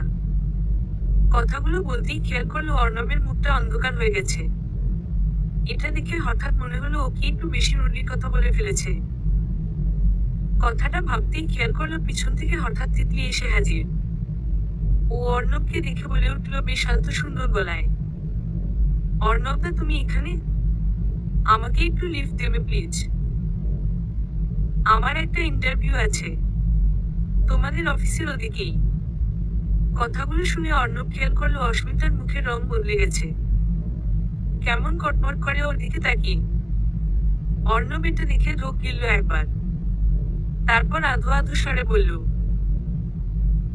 না মানে আমি লিফট। ওর কথাটাকে শেষ হতে না দিয়েই অস্মিতা বলে উঠল, হ্যাঁ নিশ্চয়ই। অর্ণব কেন লিফট দেবে না তোমাকে? ওকে তো অফিস থেকে গাড়িটা এই জন্য পাঠায় যাতে ও লোকজনের হেল্প করতে পারে। তুমি দাঁড়িয়ে কেন তিতলি, উঠে বসো গাড়িতে। একসাথে গল্প করতে করতে যাও দুজন। কথাগুলো বেশ শুনিয়ে শুনিয়ে অর্ণবকে বলল অস্মিতা। অর্ণবের তো মুখ চোখ ঘেমে যাচ্ছিল এই সময়ে। এই তিতলি মেয়েটা যে কেন এরকম করছে। যেখানে সেখানে বিনা নোটিশে এসে হাজির হয় আর অস্মিতার পারদ চড়িয়ে দেয়। একেই অর্ণব কোনোভাবেই মেয়েটার রাগ ভাঙাতে পারছে না। তার ওপরে এই তিতলি সবকিছুতে এসে জল ঢেলে দেয়। কথাগুলো ভাবতেই একটা বাস চলে এলো আর অস্মিতা আর কোন কথা না বাড়িয়ে উঠে বসলো বাসে। তারপর অর্ণবের সামনে কিছুক্ষণের মধ্যেই অদৃশ্য হয়ে গেল যেন। তবে এইসবের ভিড়ে ধীরে ধীরে পুজো এগিয়ে এসেছে শহরে। আজ চতুর্থী। পাড়ার প্যান্ডেল বাঁধা প্রায় কমপ্লিট। নাটকের স্টেজও রেডি। শুধু আলো ঝাড়বাতিগুলো লাগানো হচ্ছে এদিক ওদিক। আর দিনটা রবিবার বলে সবার ছুটি, তাই পাড়ার ছেলে মেয়ে কমিটির সব লোকেরা এসে ভিড় করেছে মণ্ডপে। একটা স্টেজ রিহার্সাল ও হচ্ছে অস্মিতাদের নাটকের। অস্মিতা সেই রিহার্সালের মাঝেই কিছুটা আনমনে দাঁড়িয়েছিল প্যান্ডেলে। এই সিনগুলোর রিহার্সাল শেষ হলে ওদের গানের রিহার্সাল শুরু হবে। এইসবই ভাবছিল আনমনে। তবে ও খেয়াল করেনি যে কিছুক্ষণ আগে লাগানো ঝাড়বাতিগুলোর মধ্যে ওর মাথার ওপরে যেটা চলছে তার বাঁধন আলগা হয়ে গেছে। এদিকে পাড়ার সবাইও নিজের নিজের কাজে ব্যস্ত ছিল বলে কেউ আর এটা খেয়াল করেনি। অস্মিতা তো নিজের মনে দাঁড়িয়েছিল স্থিরভাবে। শুধু অর্ণব স্টেজ থেকে অস্মিতাকে দেখতে দেখতে খেয়াল করেছিল ওর মাথার ওপরে ঝাড়বাতিটা। আর এই দৃশ্য দেখে অর্ণব প্রায় পাগলের মতন দৌড়ে এসে ধাক্কা মেরে সরিয়ে দিয়েছিল অস্মিতাকে ওই জায়গাটা থেকে। কিন্তু ওকে বাঁচাতে পারলে ছেলেটা নিজেকে বাঁচাতে পারেনি। ঝাড়বাতিটা সোজা এসে পড়েছিল অর্ণবের ডান হাতে আর কাঁধে। টুকরো টুকরো কাঁচ এসে সঙ্গে সঙ্গে গেঁথে গেছিল অর্ণবের গায়ে। ছেলেটা যন্ত্রণায় রক্তাক্ত হয়ে চিৎকার করে উঠেছিল। তবে অস্মিতার চোখে পলকেই যেন সবটা ঘটে গেল। অর্ণবকে আচমকা ধাক্কা মেরে সরিয়ে দেওয়ার পরই ওই অত বড় ঝাড়বাতিটা এসে পড়ল ছেলেটার ওপর। দৃশ্যটা দেখে কয়েক সেকেন্ড থমকে গেছিল অস্মিতা। তারপরে অর্ণব বলে চিৎকার করে দৌড়ে গেছিল ওর কাছে। ততক্ষণে প্যান্ডেলে থাকা প্রত্যেকটা লোক ছুটে এসেছে অর্ণবের জন্য। তারপর ধরাধরি করে কোনোভাবে ঝাড়বাতিটা সরিয়ে অর্ণবকে বার করেছিল সবাই। ততক্ষণে ওর সাদা শার্টটা রক্তে ভিজে গেছে। টুকরো টুকরো কাঁচ ওর কাঁধে হাতে বিঁধে অসহ্য যন্ত্রণা শুরু হয়েছে। আর ছেলেটা কেমন নিস্তেজ হয়ে গেছে সেই যন্ত্রণার মধ্যে। অস্মিতার চোখ দুটো ভিজে এলো হঠাৎ এই দৃশ্য দেখে। ওকে বাঁচাতে গিয়ে অর্ণব শেষে নিজের এত বড় একটা ক্ষতি করলো। এইভাবে হার্ট করলো নিজেকে। কেমন যেন মেলাতে পারছিল না কিছু অস্মিতা এরপর। তবে আজ অনেকদিন বাদে এই ছেলেটার জন্য ভীষণ কষ্ট হচ্ছিল মন থেকে। সেদিনের পর অস্মিতা পাড়ার সবার সাথে হসপিটাল গেছিল অর্ণবকে নিয়ে। বেশ কিছুক্ষণ এমার্জেন্সি বাইরে অপেক্ষা করার পর ডাক্তার এসে বলেছিল পেশেন্টের ডান হাত আর কাঁধ খুব এফেক্টেড হয়েছিল। যাই হোক, আমরা কাঁচের টুকরো সব বার করে ড্রেসিং করে দিয়েছি। আর ইন্টারনাল কোন ইনজুরি নেই, তাই ভয়ের কারণ নেই। তবে আজকের রাতটা অবজারভেশনে রাখলে ভালো হতো, কিন্তু এদিকে বাস অ্যাক্সিডেন্ট হয়েছে দুটো। তাই এখন পেশেন্টের খুব চাপ। সেই জন্য সেরকম ক্রিটিক্যাল পেশেন্ট ছাড়া অ্যাডমিট করা হচ্ছে না। আপনারা ওনাকে এখন বাড়ি নিয়ে যেতে পারেন। তবে রাতে কিন্তু খুব জ্বর আসতে পারে। এতটা ব্লিডিং হয়েছে তো একটু খেয়াল রাখবেন। আর কাল বিকেলের মধ্যেও যদি টেম্পারেচার না কমে তাহলে অ্যাডমিট করতে হতে পারে। কথাগুলো বলেই উনি চলে গেছিলেন। এরপর আরো কিছুটা সময় পার করে একজন নার্স হুইল চেয়ারে করে নিয়ে এসেছিল অর্ণবকে। ব্যান্ডেজের ওপর দিয়ে কোনোভাবে শার্টটা গলিয়ে দেওয়া হয়েছিল ছেলেটাকে। সারা শরীর, মুখ চোখে ক্লান্তি আর নিস্তেজ ভাব ছিল অর্ণবের। দেখে মনে হচ্ছিল ভীষণ ধকল গেছে শরীরে। আর তার উপরে কিছু ওষুধ ইনজেকশন পড়ায় আরো যেন ঝিমিয়েছিল ছেলেটা। অস্মিতার এটা দেখে কেমন কষ্ট হচ্ছিল মনে। আজ এই হুইল চেয়ারে তো ওর থাকার কথা ছিল। সেই জায়গায় অর্ণব নিজের ওপর সমস্ত যন্ত্রণাগুলো নিয়ে নিল। কথাটা ভেবেই কেমন এলোমেলো লাগছিল সবকিছু। যাই হোক, এরপর অর্ণবকে পাড়ার সবাই মিলে ওর বাড়ি অব্দি পৌঁছে দিয়েছিল। কিন্তু অস্মিতার যেন মনটা অস্থির ছিল সারাক্ষণ। নিজের ঘরে এসে চিন্তাটা ঠিক যাচ্ছিল না। শুধু মনে হচ্ছিল অর্ণব একা। ওর বাড়িতে যদি মা বাবা বা দেখা কেউ একজন থাকতো তাহলে এতটা চিন্তা হতো না। কিন্তু একটা কেউ তো নিজের লোক নেই। পাড়ার লোক আর কতক্ষণ থাকবে? এরপর রাতে যদি খুব জ্বর আসে, কে দেখবে ছেলেটাকে? প্রশ্নগুলো যেন ঘুরপাক খাচ্ছিল মনে। তবে না, এরপর আরো চুপচাপ নিজের ঘরে বসে থাকতে পারল না। আজ ওকে বাঁচাতে গিয়ে ছেলেটার এই পরিস্থিতি। অস্মিতা এই সময় কিছুতেই নিজের রাগ নিয়ে দূরে সরে থাকতে পারবে না। কথাগুলো ভেবেই সেদিন ও নিচে ড্রয়িং রুমে এসে মা বাবাকে বলেছিল, আমি অর্ণবের বাড়ি যাচ্ছি, আজ রাতে ওখানেই থাকবো। কথাটা শুনে অস্মিতার মা অবাক হয়ে বলেছিল, কি সারা রাত? তবে ওনার কথাটাকে শেষ হতে না দিয়ে অয়নবাবু নিজে বলে উঠেছিল, তুই যা, কোন অসুবিধা নেই। কথাগুলো শুনে অস্মিতা আর 1 মিনিটও অপেক্ষা করেনি। ও তাড়াতাড়ি বেরিয়ে এসেছিল বাড়ি থেকে। কিন্তু সেই মুহূর্তে অস্মিতার মা বলে উঠেছিল, তুমি হ্যাঁ কি করে বললে? একটা সমর্থ মেয়ে সারা রাত একটা ছেলের বাড়ি থাকবে? মানছি অর্ণবকে দেখা কেউ নেই, কিন্তু ওনার কথাগুলো শেষ হতেই অয়নবাবু এবার শান্ত গলায় বলে উঠেছিল, পুরনো ভুল আর আমি করবো না শ্রীমা। তোমার মেয়ে ভালোবাসে ওই ছেলেটাকে, আর অর্ণবও ভীষণ ভালোবাসে অস্মিতাকে। ওদের দুজনের মধ্যে যে অভিমানের পাহাড় তৈরি হয়েছে আমার জন্য, সেটা যদি এইভাবে বিপদের দিনে পাশে থেকে কেটে যায়, তাহলে আমি কেন আটকাবো মেয়েকে? আর অর্ণবের শরীরের এই অবস্থা অস্মিতাকে বাঁচাতে গিয়েই হয়েছে, তাই এখন ওর পাশে থাকা উচিত। কথাগুলো বেশ জোর গলায় বলেছিলেন উনি। অস্মিতার মাও এরপর আর কিছু বলতে পারেনি। তবে সেদিন অস্মিতা যখন অর্ণবের বাড়িতে গেছিল, ভেতর থেকে পাশের বাড়ির মল্লিক কাকু বেরিয়ে আসছিলেন। ওনাকে দেখে অস্মিতার সাথে সাথে জিজ্ঞেস করে উঠল, মল্লিক কাকু, অর্ণব কেমন আছে এখন? এই প্রশ্নে উনি বেশ ম্লান স্বরে বলেছিলেন, ভীষণ জ্বর ছেলেটার, এমনকি জ্বরের ঘরে সমানে ভুল বকছে। সত্যি, যদি এই সময় বাড়িতে কেউ একজন থাকতো। এদিকে তোমার কাকিমার খুব শরীর খারাপ, তাই আমিও সারা রাত থাকতে পারবো না। কথাগুলো নিজের মনেই বলেছিলেন উনি। কিন্তু অস্মিতা এবার আস্তে গলায় বলে উঠল, আমি থাকবো কাকু অর্ণবের সাথে সারা রাত, তুমি চিন্তা করো না, বাড়ি যাও। কথাটা শুনে উনি যেন বেশ নিশ্চিন্ত হলেন। সেদিনের পর অস্মিতা যখন অর্ণবের ঘরে এসেছিল, ছেলেটার ধুম জ্বর। জ্বরের ঘরে রীতিমতো কাঁপছে আর ভুল বকছে অর্ণব একেবারে নিস্তেজ হয়ে। অস্মিতা আজ সেটা দেখে অনেকদিন বাদে খুব কাছে গেছিল অর্ণবের। কপালে হাত ছুঁয়ে বোঝার চেষ্টা করেছিল অর্ণবের শরীরের উষ্ণতা। সত্যিই জ্বরে কাঁপুড়ে যাচ্ছে ছেলেটার। অস্মিতা একটা দেখে আর দেরি না করে একটা জল ভর্তি বাটি আর রুমাল জোগাড় করে নিয়ে এসেছিল জল ভর্তি দেবে বলে।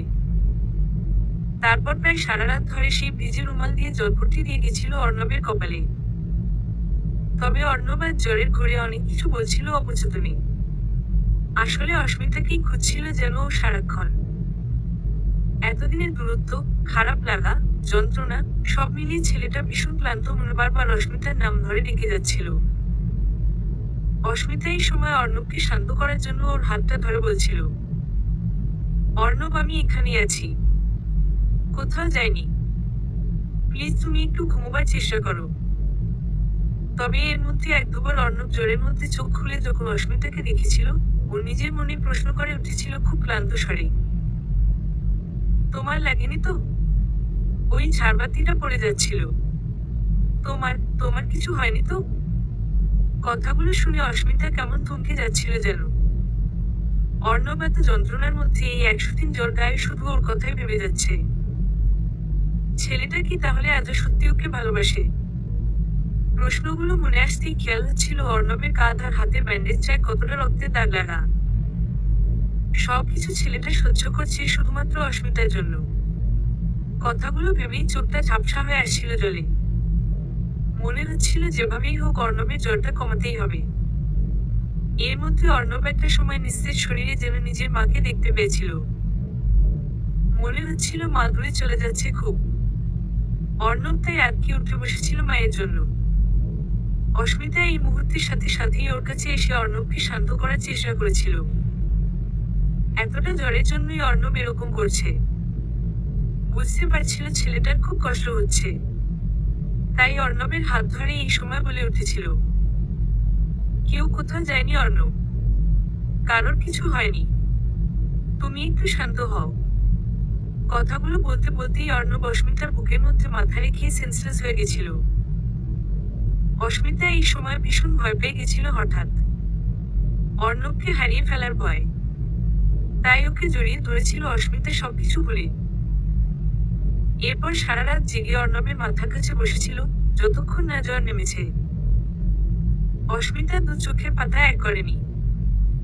যাই হোক, তবে সকালের দিকে অর্ণবের জ্বরটা নেমেছিল অবশেষে। অস্মিতার মনটা শান্ত হয়েছিল যেন এরপর। তবে অর্ণব আজ চোখ খুলে অস্মিতাকে দেখে ভীষণ অবাক হয়েছিল। আরো অবাক হয়েছিল যখন অস্মিতা ভীষণ নরম স্বরে বলেছিল, তোমার শরীর ঠিক লাগছে তো? দেখি, জ্বর নেই তো এখন? কথাটা বলেই অর্ণবের কপালে হাত ঠেকিয়ে দেখেছিল ওর উষ্ণতাটা। তবে অর্ণব এই স্পর্শে কেমন স্থির হয়ে গিয়েছিল।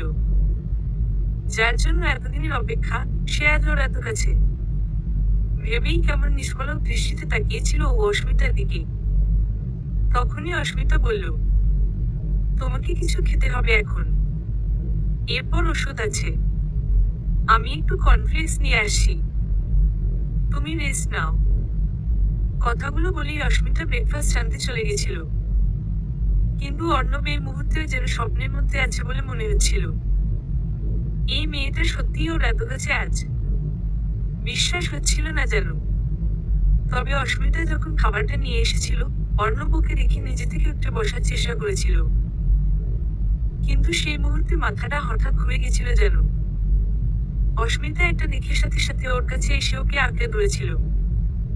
তারপর একটা বালিশ নিয়ে অর্ণবকে হেলান দিয়ে বসিয়ে বলেছিল চিন্তিত মুখে, তুমি এইভাবে একা একা উঠতে গেলে কেন? একে এতটা ব্লাড লস হয়েছে, তার উপরে কাল সারা রাত জ্বর ছিল। কতটা উইক হয়ে আছো জানো? কথাটায় অর্ণব চুপ ছিল এই মুহূর্তে। কিন্তু এরপর কিছু মুহূর্তে ভিড়ে অর্ণব কেমন নিজের মনে বলে উঠল, তোমার কাল কোনোভাবে লাগেনি তো? কিছু হয়নি তো? প্রশ্নটা শুনে অস্মিতা স্থির হয়ে গেছিল যেন কয়েক সেকেন্ড। কাল রাতে জ্বরের ঘরে অর্ণব ওকে এই কথাটা জিজ্ঞেস করছিল। আর আজ আবার ছেলেটা কি সত্যি ওকে নিয়ে এতটা ভাবে? তাহলে 1.5 বছর ওইভাবে দূরে থাকলো কি করে? কথাগুলো ভেবেই অস্মিতা আস্তে গলায় বলে উঠল, ঠিক আছি আমি, কোথাও লাগেনি। ডোন্ট ওরি, তুমি খেয়ে নাও। কথাটা বলে ও অর্ণবের দিকে এগিয়ে দিল কর্নফ্লেক্সের বাটিটা। কিন্তু আজ ওর খেতে বেশ অসুবিধা হচ্ছে। ডান হাতে আর কাঁধে একটু চোট লেগেছে। আর এত ব্যথা যন্ত্রণার মধ্যে নাড়াতে পারছে না ঠিক হাতটা যেন। তাই কোনোভাবে খাচ্ছিল ছেলেটা। এই দৃশ্য দেখে অস্মিতা আর স্থির হয়ে বসে থাকতে পারল না। ও নিজে অর্ণবকে বলে উঠল, তুমি ছাড়ো, হাতে জোর করে স্ট্রেস দিতে হবে না, আমি খাইয়ে দিচ্ছি। কথাটা বলেই ও অর্ণবের হাত থেকে চামচটা নিয়ে ওকে খাওয়াতে শুরু করলো। অর্ণব এই মুহূর্তে নিষ্পলকভাবে ওর দিকে তাকিয়েছিল। এই মাঝে 1.5 বছরে কত হার্ট করেছে হয়তো মেয়েটাকে।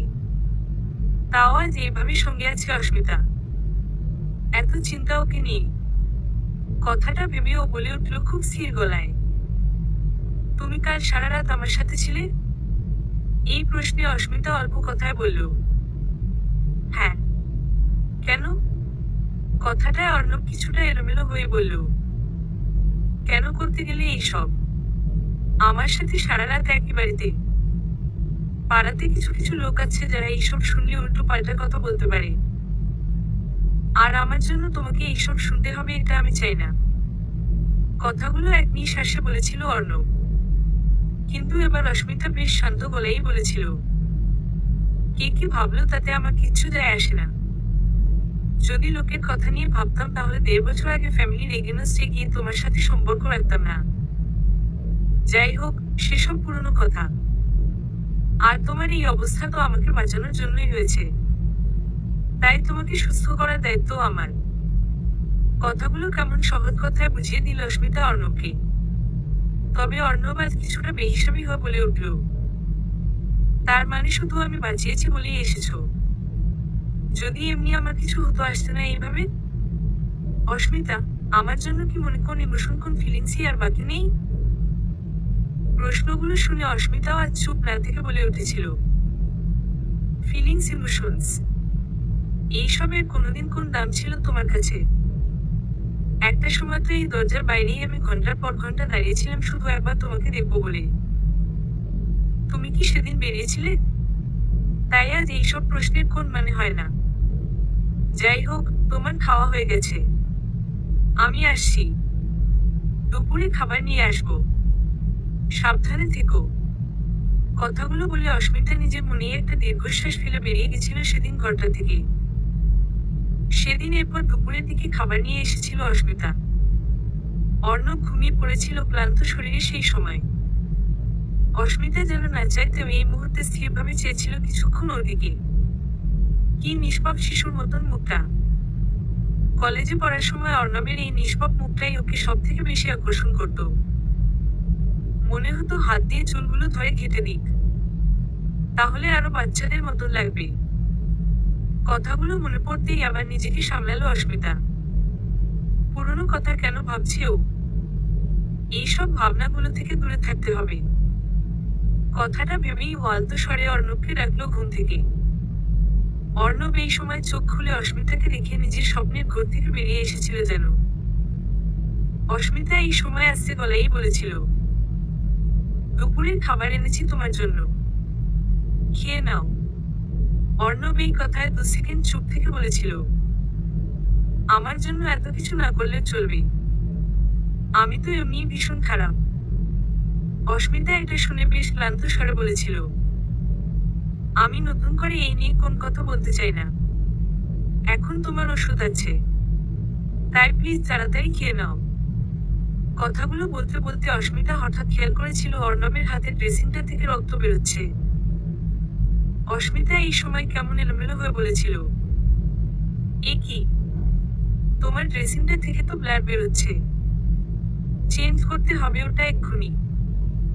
এই কথায় অর্ণব এই মুহূর্তে কিরকম অস্থির স্বরে বলেছিল, কোন দরকার নেই, কিছুক্ষণ বাদে এমনি ঠিক হয়ে যাবে, তুমি প্লিজ যাও, আমাকে নিয়ে আর নিজের টাইম ওয়েস্ট করো না। কথাটায় অস্মিতা এবার বেশ গম্ভীর গলায় বলেছিল, থামবে তুমি, আমি ফার্স্ট বক্স নিয়ে আসছি। কথাটা বলেই ও তাড়াতাড়ি একটা ফার্স্টের বক্স নিজের বাড়ি থেকে নিয়ে এসে অর্ণবের কাছে গেছিল। কিন্তু এই মুহূর্তে ও খেয়াল করেছিল অর্ণবের চোখে জল। ছেলেটার কি কষ্ট হচ্ছে ভেবেই বেশ চিন্তা নিয়ে বলেছিল, তোমার কি যন্ত্রণা হচ্ছে, ভিতরে জ্বালা যন্ত্রণা করছে, তাহলে বলো, আমি ডাক্তার ডাকছি। এই কথায় অর্ণব ভেজা চোখে খেয়াল করেছিল অস্মিতার অন্ধকার মুখটা। মেয়েটা ওকে নিয়ে এত কনসার্ন, অথচ মুখে বলে ভালোবাসে না, এটা কি করে সম্ভব?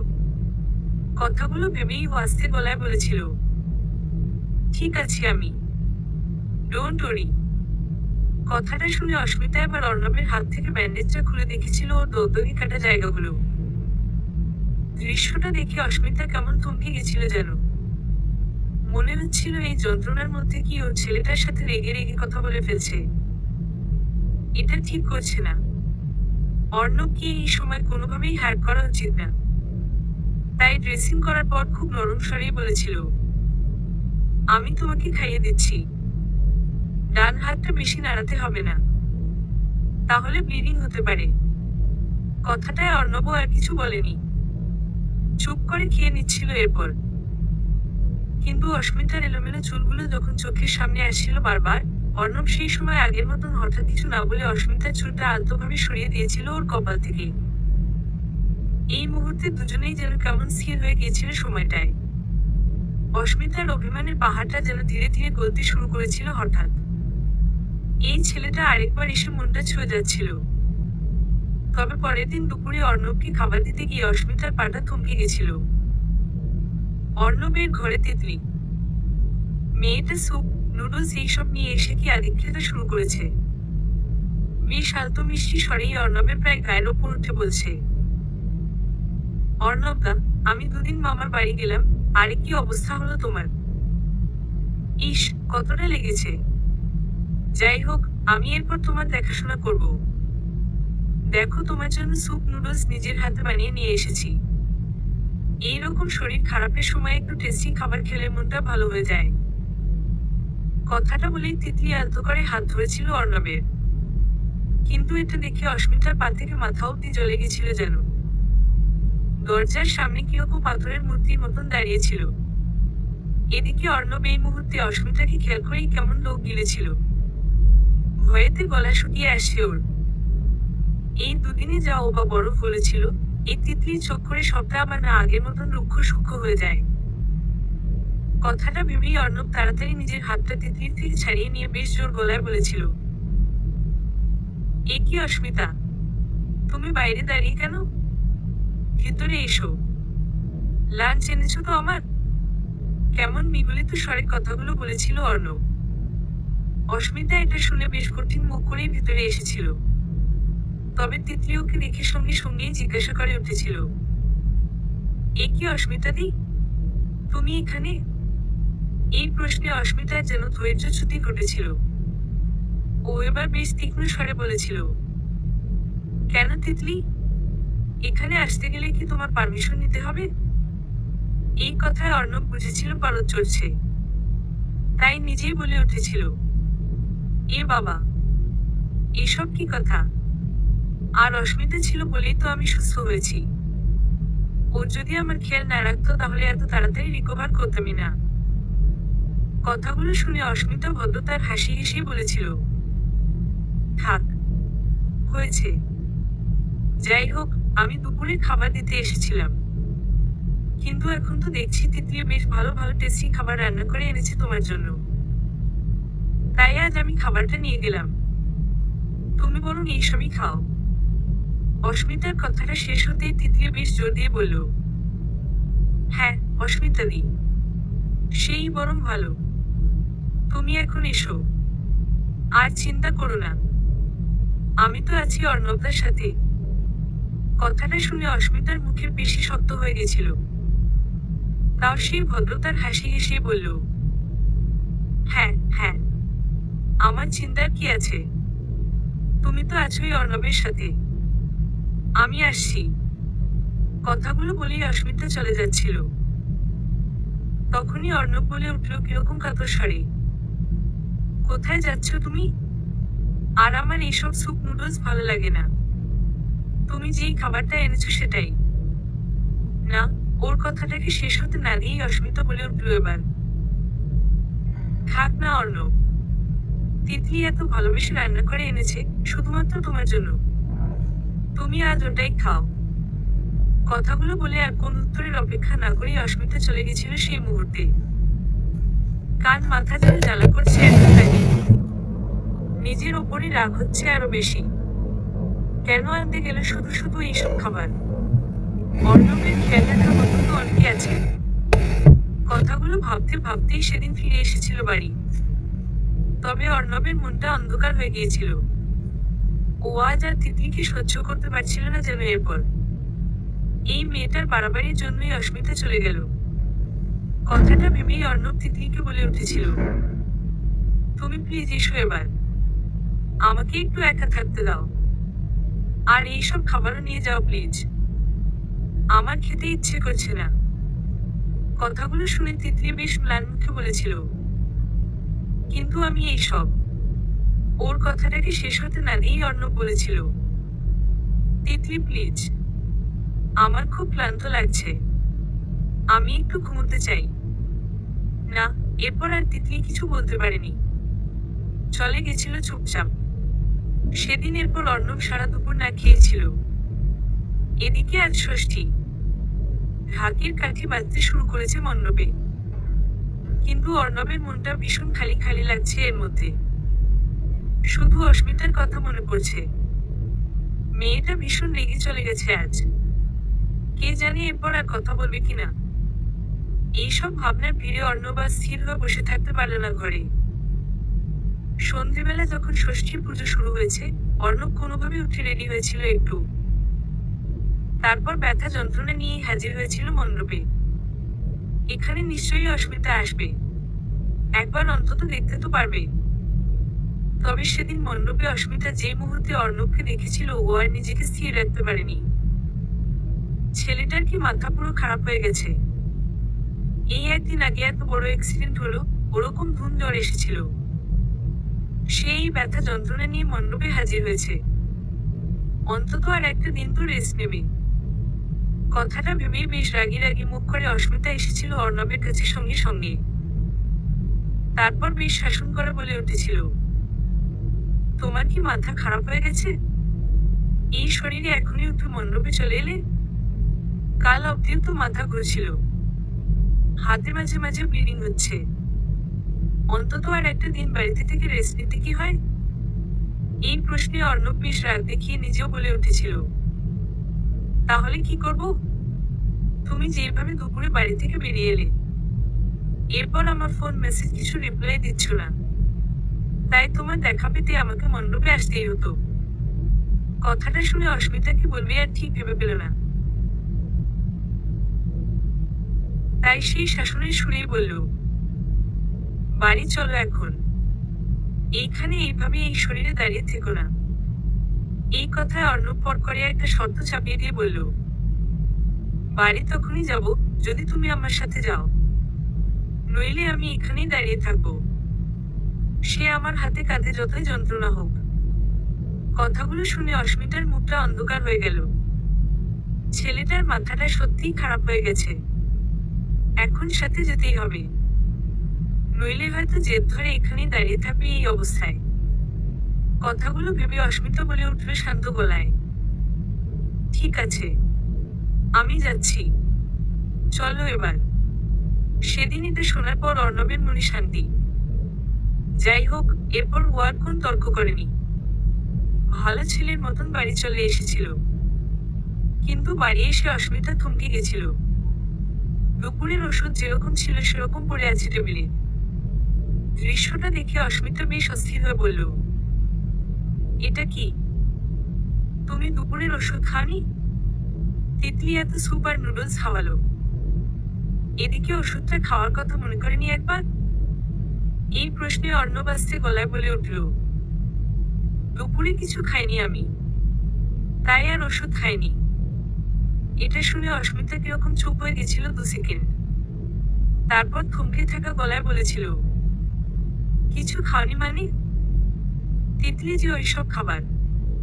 ওর কথাটাকে শেষ হতে না দিয়েই অর্ণব বলে উঠল, আমি ওইসব খাবার খাবো না তো তোমার সামনেই বললাম দুপুরে। আমি তো ভাত খেতে চেয়েছিলাম, কিন্তু তুমি তো সব নিয়ে চলে গেলে। আর তিতলিকে তারপর আমি বাড়ি পাঠিয়ে দিয়েছি ওই নুডলস আর স্যুপ সমেত। ভালো লাগছিল না কিছু আমার। কথাগুলো নিজের মনেই বলে গেল অর্ণব। কিন্তু অস্মিতা স্থির হয়ে রইল কয়েক সেকেন্ড। ছেলেটা এই শরীরে এতক্ষণ ধরে কিছু না খেয়ে আছে, ভেবেই কেমন এলোমেলো লাগছিল। অস্মিতা সেই মুহূর্তে আনমনেই বলে উঠল, তুমি বসো, আমি কিছু নিয়ে আসছি খাবার। আমি বুঝিনি তুমি তিতলি রান্না খাবারগুলো খাবে না। কথাটা শুনে অর্ণব একটা দীর্ঘশ্বাস ফেলেই মুচকি হেসে বলল, তুমি কি এখন আর বোঝো আমায়? আমি কি চাই, কাকে চাই? কথাগুলো বলতে বলতে ওর গলাটা ধরে এসেছিল হঠাৎ। অস্মিতা এই সময় আর দাঁড়ায়নি ওই ঘরে। তাড়াতাড়ি নিজের চোখে জলটা আড়াল করার জন্য রান্নাঘরে চলে এসেছিল। তারপর কোনোভাবে নিজেকে সামলে একটু সুজি রান্না করে নিয়ে এসেছিল অর্ণবের জন্য। তারপর কিছুটা নরম স্বরে বলেছিল, এটা খেয়ে ওষুধ খেয়ে নাও এক্ষুনি, আর দেরি করো না। এটা শুনে অর্ণব এই সময় ভীষণ এলোমেলো হয়ে বলেছিল, এত চিন্তা আমাকে নিয়ে, তাও মুখে বলো কোন ফিলিংস নেই? আর কত শাস্তি দেবে আমাকে? এই প্রশ্নে অস্মিতা 2 সেকেন্ড চুপ থেকে কিরকম থমকে বলে উঠেছিল, আমি কাউকে শাস্তি দিচ্ছি না অর্ণব, কিন্তু কিছু নতুন করে শুরু করার মতন মন নেই আর আমার। আমি চাইলেও মাঝের ওই 1.5 বছরকে ভুলতে পারবো না।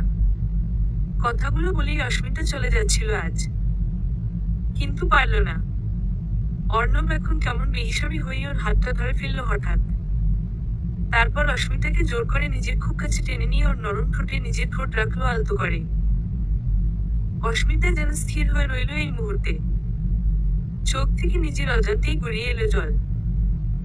যেন অনেকদিনের মৃত পরিত্যক্ত কোন পাথরের ভালোবাসার স্পর্শ ছড়িয়ে দিচ্ছে অর্ণব।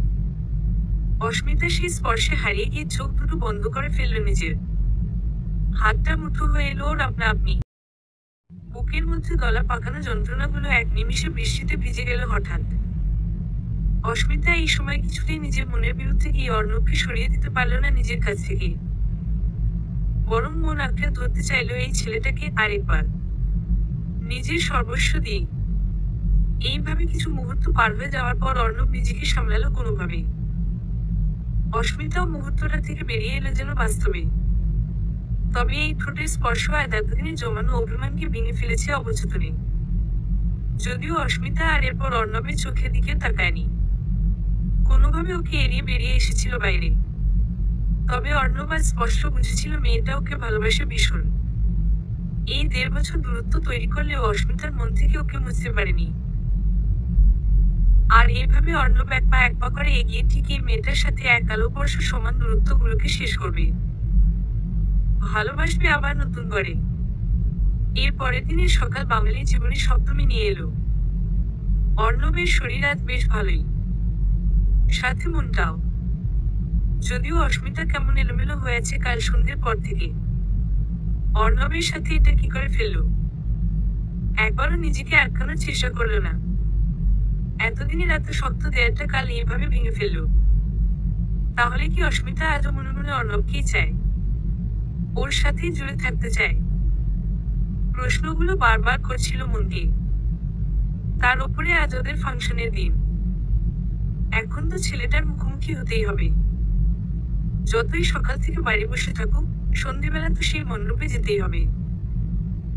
এইসব আকাশ পাতাল চিন্তার মাঝে অবশেষে বিকেল পার করে একটা শাড়ি পরে রেডি হলো অস্মিতা। তারপর কিছুটা অস্থির মনেই এলো মণ্ডপে। কিন্তু আজ ফাংশনে এসে থমকে গেল হঠাৎ অ্যানাউন্সমেন্ট শুনে। এখন আপনাদেরকে গিটারের সুরে গান গিয়ে শোনাবে অর্ণব। কথাটা শুনেই ও স্টেজের দিকে তাকিয়ে দেখলো ওই হাতে ব্যান্ডেজ বেঁধেই গিটার নিয়ে ছেলেটা উঠছে স্টেজে। সত্যি, কেন করছে এইসব? দুটো দিন হাতটাকে রেস্ট দিলে কি হয় কে জানে। কথাগুলো চিন্তা করতে করতেই অস্মিতার কানে বেজে উঠল সেই পুরনো গান, একটা খুব চেনা সুর। তোমাকে না লেখা চিঠিটা। ডাক বাক্সের এক কোণে সাদা খামে না লেখা নাম। এঁকেছি সেই খামে সেই চিঠি যত লেখা থাকে একা একা। সেই গানের না লেখা সুর একা একা আঁকা। ছুঁয়ে যায় তবু কখন এসে। যদি বলি সে সবই তোমারই। একা চিঠি একা আঁকা গান। যদি বলি সে সবই তোমারই। দু চোখে ভেসে যাওয়ার নীল আমার। গানটা অর্ণব সেই ভিড় মণ্ডপে অস্মিতার চোখে চোখ রেখেই গাইছিল, আর অস্মিতার মনে পড়ে যাচ্ছিল সেই পুরনো 5 বছর আগের কথা। এরকমই একটা সপ্তমীর বিকেলে অর্ণব এইভাবে গান গেয়েছিল সেদিন শুধুমাত্র ওর জন্য। তারপর ফাংশনের শেষে বলেছিল নিজের মনের কথা। বলেছিল ভালোবাসি। অর্ণব যেন সেই সময়টাই ফিরিয়ে নিয়ে আসে ওর জীবনে। কিছু না বলে শুধু পুরনো মুহূর্তগুলোকে তৈরি করছে বারবার অস্মিতার সামনে, আর অস্ফুটে বোঝাচ্ছে ভালোবাসি। তবে সেদিন এরপর অস্মিতা নিজের বাড়ি চলে এসেছিল। চোখ দুটো বারবার ভিজে আসছিল ওর জলে। বাড়ির একলা ছাদটাই এখন সঙ্গী। দূরে এই মুহূর্তে ঢাকের আওয়াজ বেজে চলেছে নিজের ছন্দে। বিভিন্ন পাড়ার মাইকের গান হালকা হয়ে আসছে কানে। আর এই সপ্তমীর সন্ধ্যার মাঝে অস্মিতা একা দাঁড়িয়ে চুপচাপ। অর্ণব কেন এরকম করছে? কেন আবার সব নতুন করে শুরু করতে চাইছে যেটা একদিন নিজেই ভেঙে চলে গিয়েছিল? কথাগুলো ভেবে রাগ কষ্ট দুটোই হচ্ছে এখন। তবে বেশিক্ষণ এইভাবে একা থাকতে হলো না ওকে। এই একলা ছাদে অর্ণব এসে হাজির এই মুহূর্তে। অস্মিতা যদিও এটা খেয়াল করেনি প্রথমে। নিজের মনেই দাঁড়িয়ে ছিল চুপচাপ। অর্ণব এসে ডাকতে বেশ অবাক হয়ে পিছনে ফিরল হঠাৎ। সেই সময় অর্ণব এসে বলে উঠল, তুমি এখানে একা একা কি করছো? ফাংশন তো এখনো শেষ হয়নি। কথাটা শুনে অস্মিতা বেশ রেগেই বলল এবার, তাতে তোমার কি? কেন এসেছো এখানে? আর স্টেজের মধ্যে ওই গানটা গাওয়ার মানেটা কি ছিল? কি প্রমাণ করতে চাও তুমি? অর্ণব এই প্রশ্নে এবার সরাসরি বলে উঠল, তোমাকে ভালোবাসি এটাই প্রমাণ করতে চাই। আর কিছু বদলায়নি আমাদের মাঝে অস্মিতা। সব কিছু একই আছে। সেই গান, সেই আমি, সেই তুমি। তাহলে কেন শুধু শুধু এই শাস্তি? এই দূরত্বগুলো রেখে দিয়েছো? কথাগুলো কেমন কাতর স্বরে বলল অর্ণব। তবে অস্মিতা আর নিজেকে সামলাতে না পেরে বেশ জোর গলায় বলে উঠল, শুধু শুধু দূরত্ব বললে কি করে এটা? তুমি নিজে চলে গেছিলে আমাকে ছেড়ে। আর ভালোবাসা? যদি সত্যি ভালোবাসতে তাহলে অন্তত নিউ ইয়র্ক যাওয়ার আগে একবার আমার সাথে যোগাযোগ করতে। একবার জানাতে যে তুমি চাকরি নিয়ে বাইরে যাচ্ছ। তুমি তো সেটুকু অবধি করনি। কথাটা শুনে আজ অর্ণব আর চুপ থাকলো না। ও নিজেও এবার সঙ্গে সঙ্গে বলে উঠল, চাকরি পাওয়ার দিন তোমার নাম্বারে কতবার ফোন করেছি তুমি জানো? কতগুলো মেসেজ করেছি, মেল করেছি। তোমাদের বাড়িও এসেছিলাম সেই সন্ধেবেলা। কিন্তু তোমরা 2 সপ্তাহের জন্য ঘুরতে চলে গেছিলে। আর তুমি নিজের নাম্বার চেঞ্জ করেছিলে, যেই নাম্বার আমাকে কেন তোমার কোন পুরনো বন্ধুকেও দাওনি। কিভাবে কন্ট্যাক্ট করতাম এরপর? এদিকে অফিস থেকে চাপ আসছিল জয়েন করার জন্য। তাই না বলে যেতে বাধ্য হয়েছি। যদিও আমি জানি আমি ভুল করেছি। আমার কোনোদিনই যোগাযোগ বন্ধ করা উচিত হয়নি। আসলে আমি ভেবেছিলাম একটা চাকরি জোগাড় করে তোমার বাবার সামনে মাথা উঁচু করে আসবো। আমাদের বিয়ের কথা বলবো। কিন্তু কোনোদিন ভাবিনি যে এই সম্মানের জন্য লড়াই করতে গিয়ে নিজের ভালোবাসাটাই হারিয়ে ফেলছিলাম। কথাগুলো বলতে বলতে চোখ দুটো জলে ঝাপসা হয়ে এলো অর্ণবের। গলাটা ধরে এলো কান্নায়। মনে হলো এই মুহূর্তে দূরে কোথাও চলে যেতে, যেখানে অস্মিতা ওর কান্নাটা দেখতে পাবে না। তাই ও আর দাঁড়ালো না। কথাগুলো শেষ করেই অস্মিতাকে একা করে চলে গেল এই সপ্তমীর সন্ধ্যেটা খালি করে। তবে অস্মিতা এরপর কেমন এলোমেলো হয়ে গেছিল যেন। অর্ণব ওর সাথে নিউ ইয়র্ক যাওয়ার আগে যোগাযোগ করার চেষ্টা করেছিল। এটা যদি সত্যি হয় তাহলে কি এতদিন অস্মিতা ছেলেটাকে ভুল বুঝেছে? কথাগুলো ভাবতে ভাবতে ও প্রায় দৌড়ে এসেছিল নিজের ঘরে। এরপর বেশ অস্থির হয়ে আলমারিটা খুলে নিজের পুরনো ফোনটা বার করেছিল। তবে চার্জ না থাকায় এতদিন ব্যাটারিটা নষ্ট হয়ে গেছিল মনে হয়। তাই ফোনটা আর খোলেনি। এরপর মনে পড়েছিল পুরনো মেল বক্সের কথা। সেখানে তো মেলগুলো থাকবে নিশ্চয়ই। কথাটা ভেবেই আজ অনেকদিন বাদে সে পুরনো চিঠির ঠিকানা খুলে থমকে গেছিল অস্মিতা।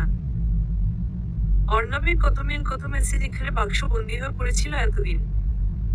আর অস্মিতা সেই সবের হদিশ না জেনেই ছেলেটাকে ভুল বুঝে গেছে এতদিন ধরে। কথাগুলো শুনেই ও কেমন স্থির হয়ে গেছিল সেদিন। মনে হচ্ছিল আর শাস্তি দেওয়াটা ঠিক না ছেলেটাকে। আর শুধু অর্ণবকে কেন, অস্মিতা তো নিজেকে এতদিন জোর করে শাস্তিয়ে দিচ্ছিল একরকম। যাকে মন এত চায়, এত ভালোবাসে, তার থেকে দূরত্ব তৈরি করে থাকা শাস্তি। তবে আর না। এবার এই মনের দেয়াল ভেঙে ফেলবে অস্মিতা। অর্ণবের কাছে নিজে গিয়ে বলবে ভালোবাসি। শুধুমাত্র আর একটা রাতের অপেক্ষা। কাল অষ্টমীর সকালে নতুনভাবে শুরু করবে নিজেদের গল্পের। এই ভাবনার ভিড়েই রাতটা কেটেছিল সেদিন অস্মিতার। পরের দিন অষ্টমীর সকালে মাইকের অ্যানাউন্সমেন্ট বেজে উঠেছিল কখন থেকে মণ্ডপে অঞ্জলি শুরু। তবে অস্মিতা আজ এই অ্যানাউন্সমেন্ট বাজার আগেই রেডি হয়ে গেছে। আজ আসলে ওর ভীষণ তাড়া অর্ণবের কাছে পৌঁছানোর। সেই মতন রেডিও হয়েছে স্নান করে। খোলা চুল, কপালে ছোট্ট একটা টিপ, আর লাল রঙের শাড়ি। পুরো সাজটাই সেজেছে ওই ছেলেটার কথা ভেবে। আসলে অর্ণব আগে প্রায় বলতো অস্মিতাকে নাকি লাল রঙই সব থেকে বেশি মানায়। তাই আজ নিজের জন্য এই রংটাই বেছে নিয়েছে মেয়েটা আলতো এসে। যাই হোক, এইসব এলোমেলো ভাবনার ভিড়ে অস্মিতা অবশেষে মণ্ডপে এসেছিল। এরপর ভিড়ের মধ্যেও সেই চেনা মুখটাকেই খুঁজছিল। আর কিছুক্ষণের ভিড়ে দেখতেও পেল নীল রঙের পাঞ্জাবি পরে অর্ণবকে দাঁড়িয়ে থাকতে। মুখে হালকা দাড়ি, চোখে চশমা। আজ হঠাৎ অর্ণবকে দেখে সেই পুরনো ভালো লাগাটা নতুন করে ধরা দিল মনে।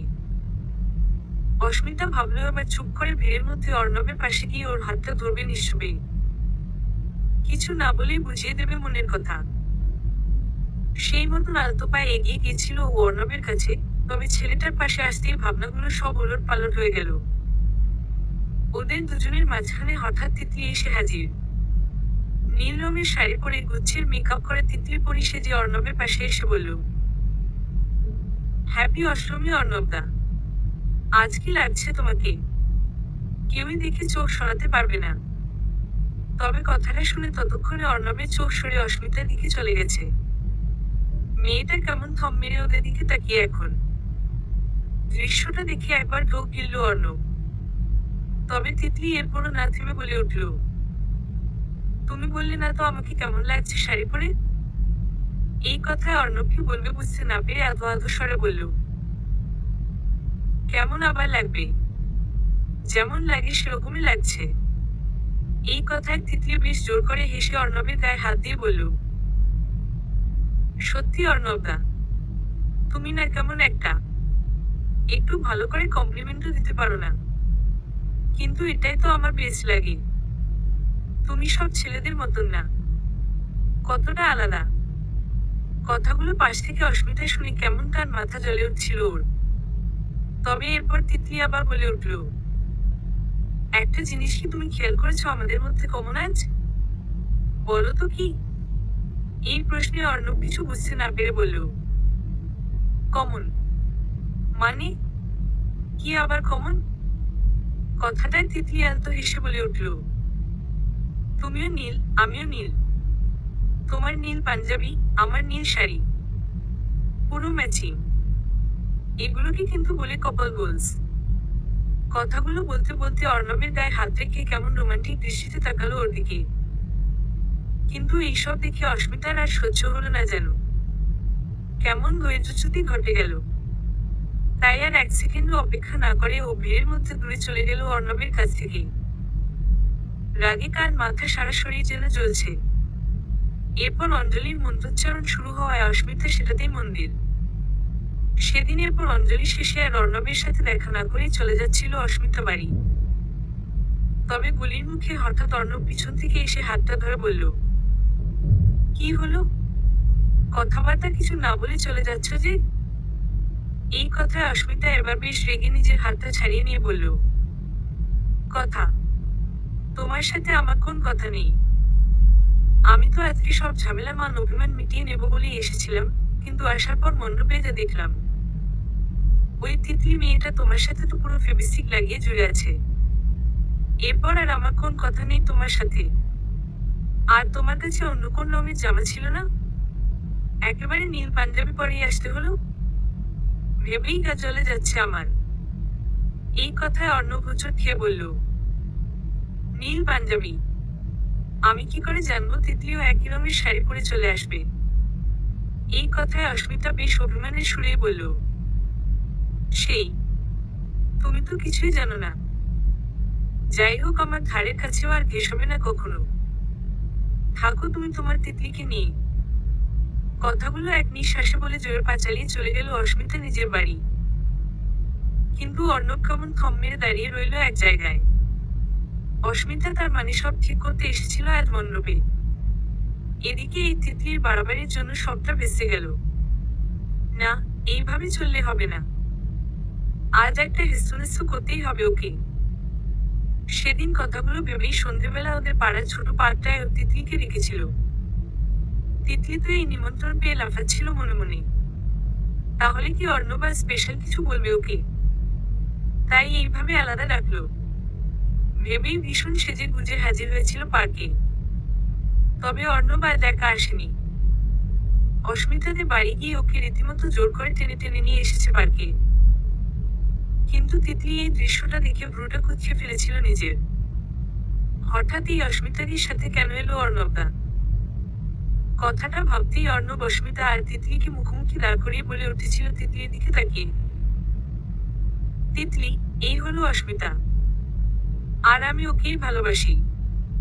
তাই দয়া করে আজ থেকে আমাকে লাইন মারা বন্ধ করো।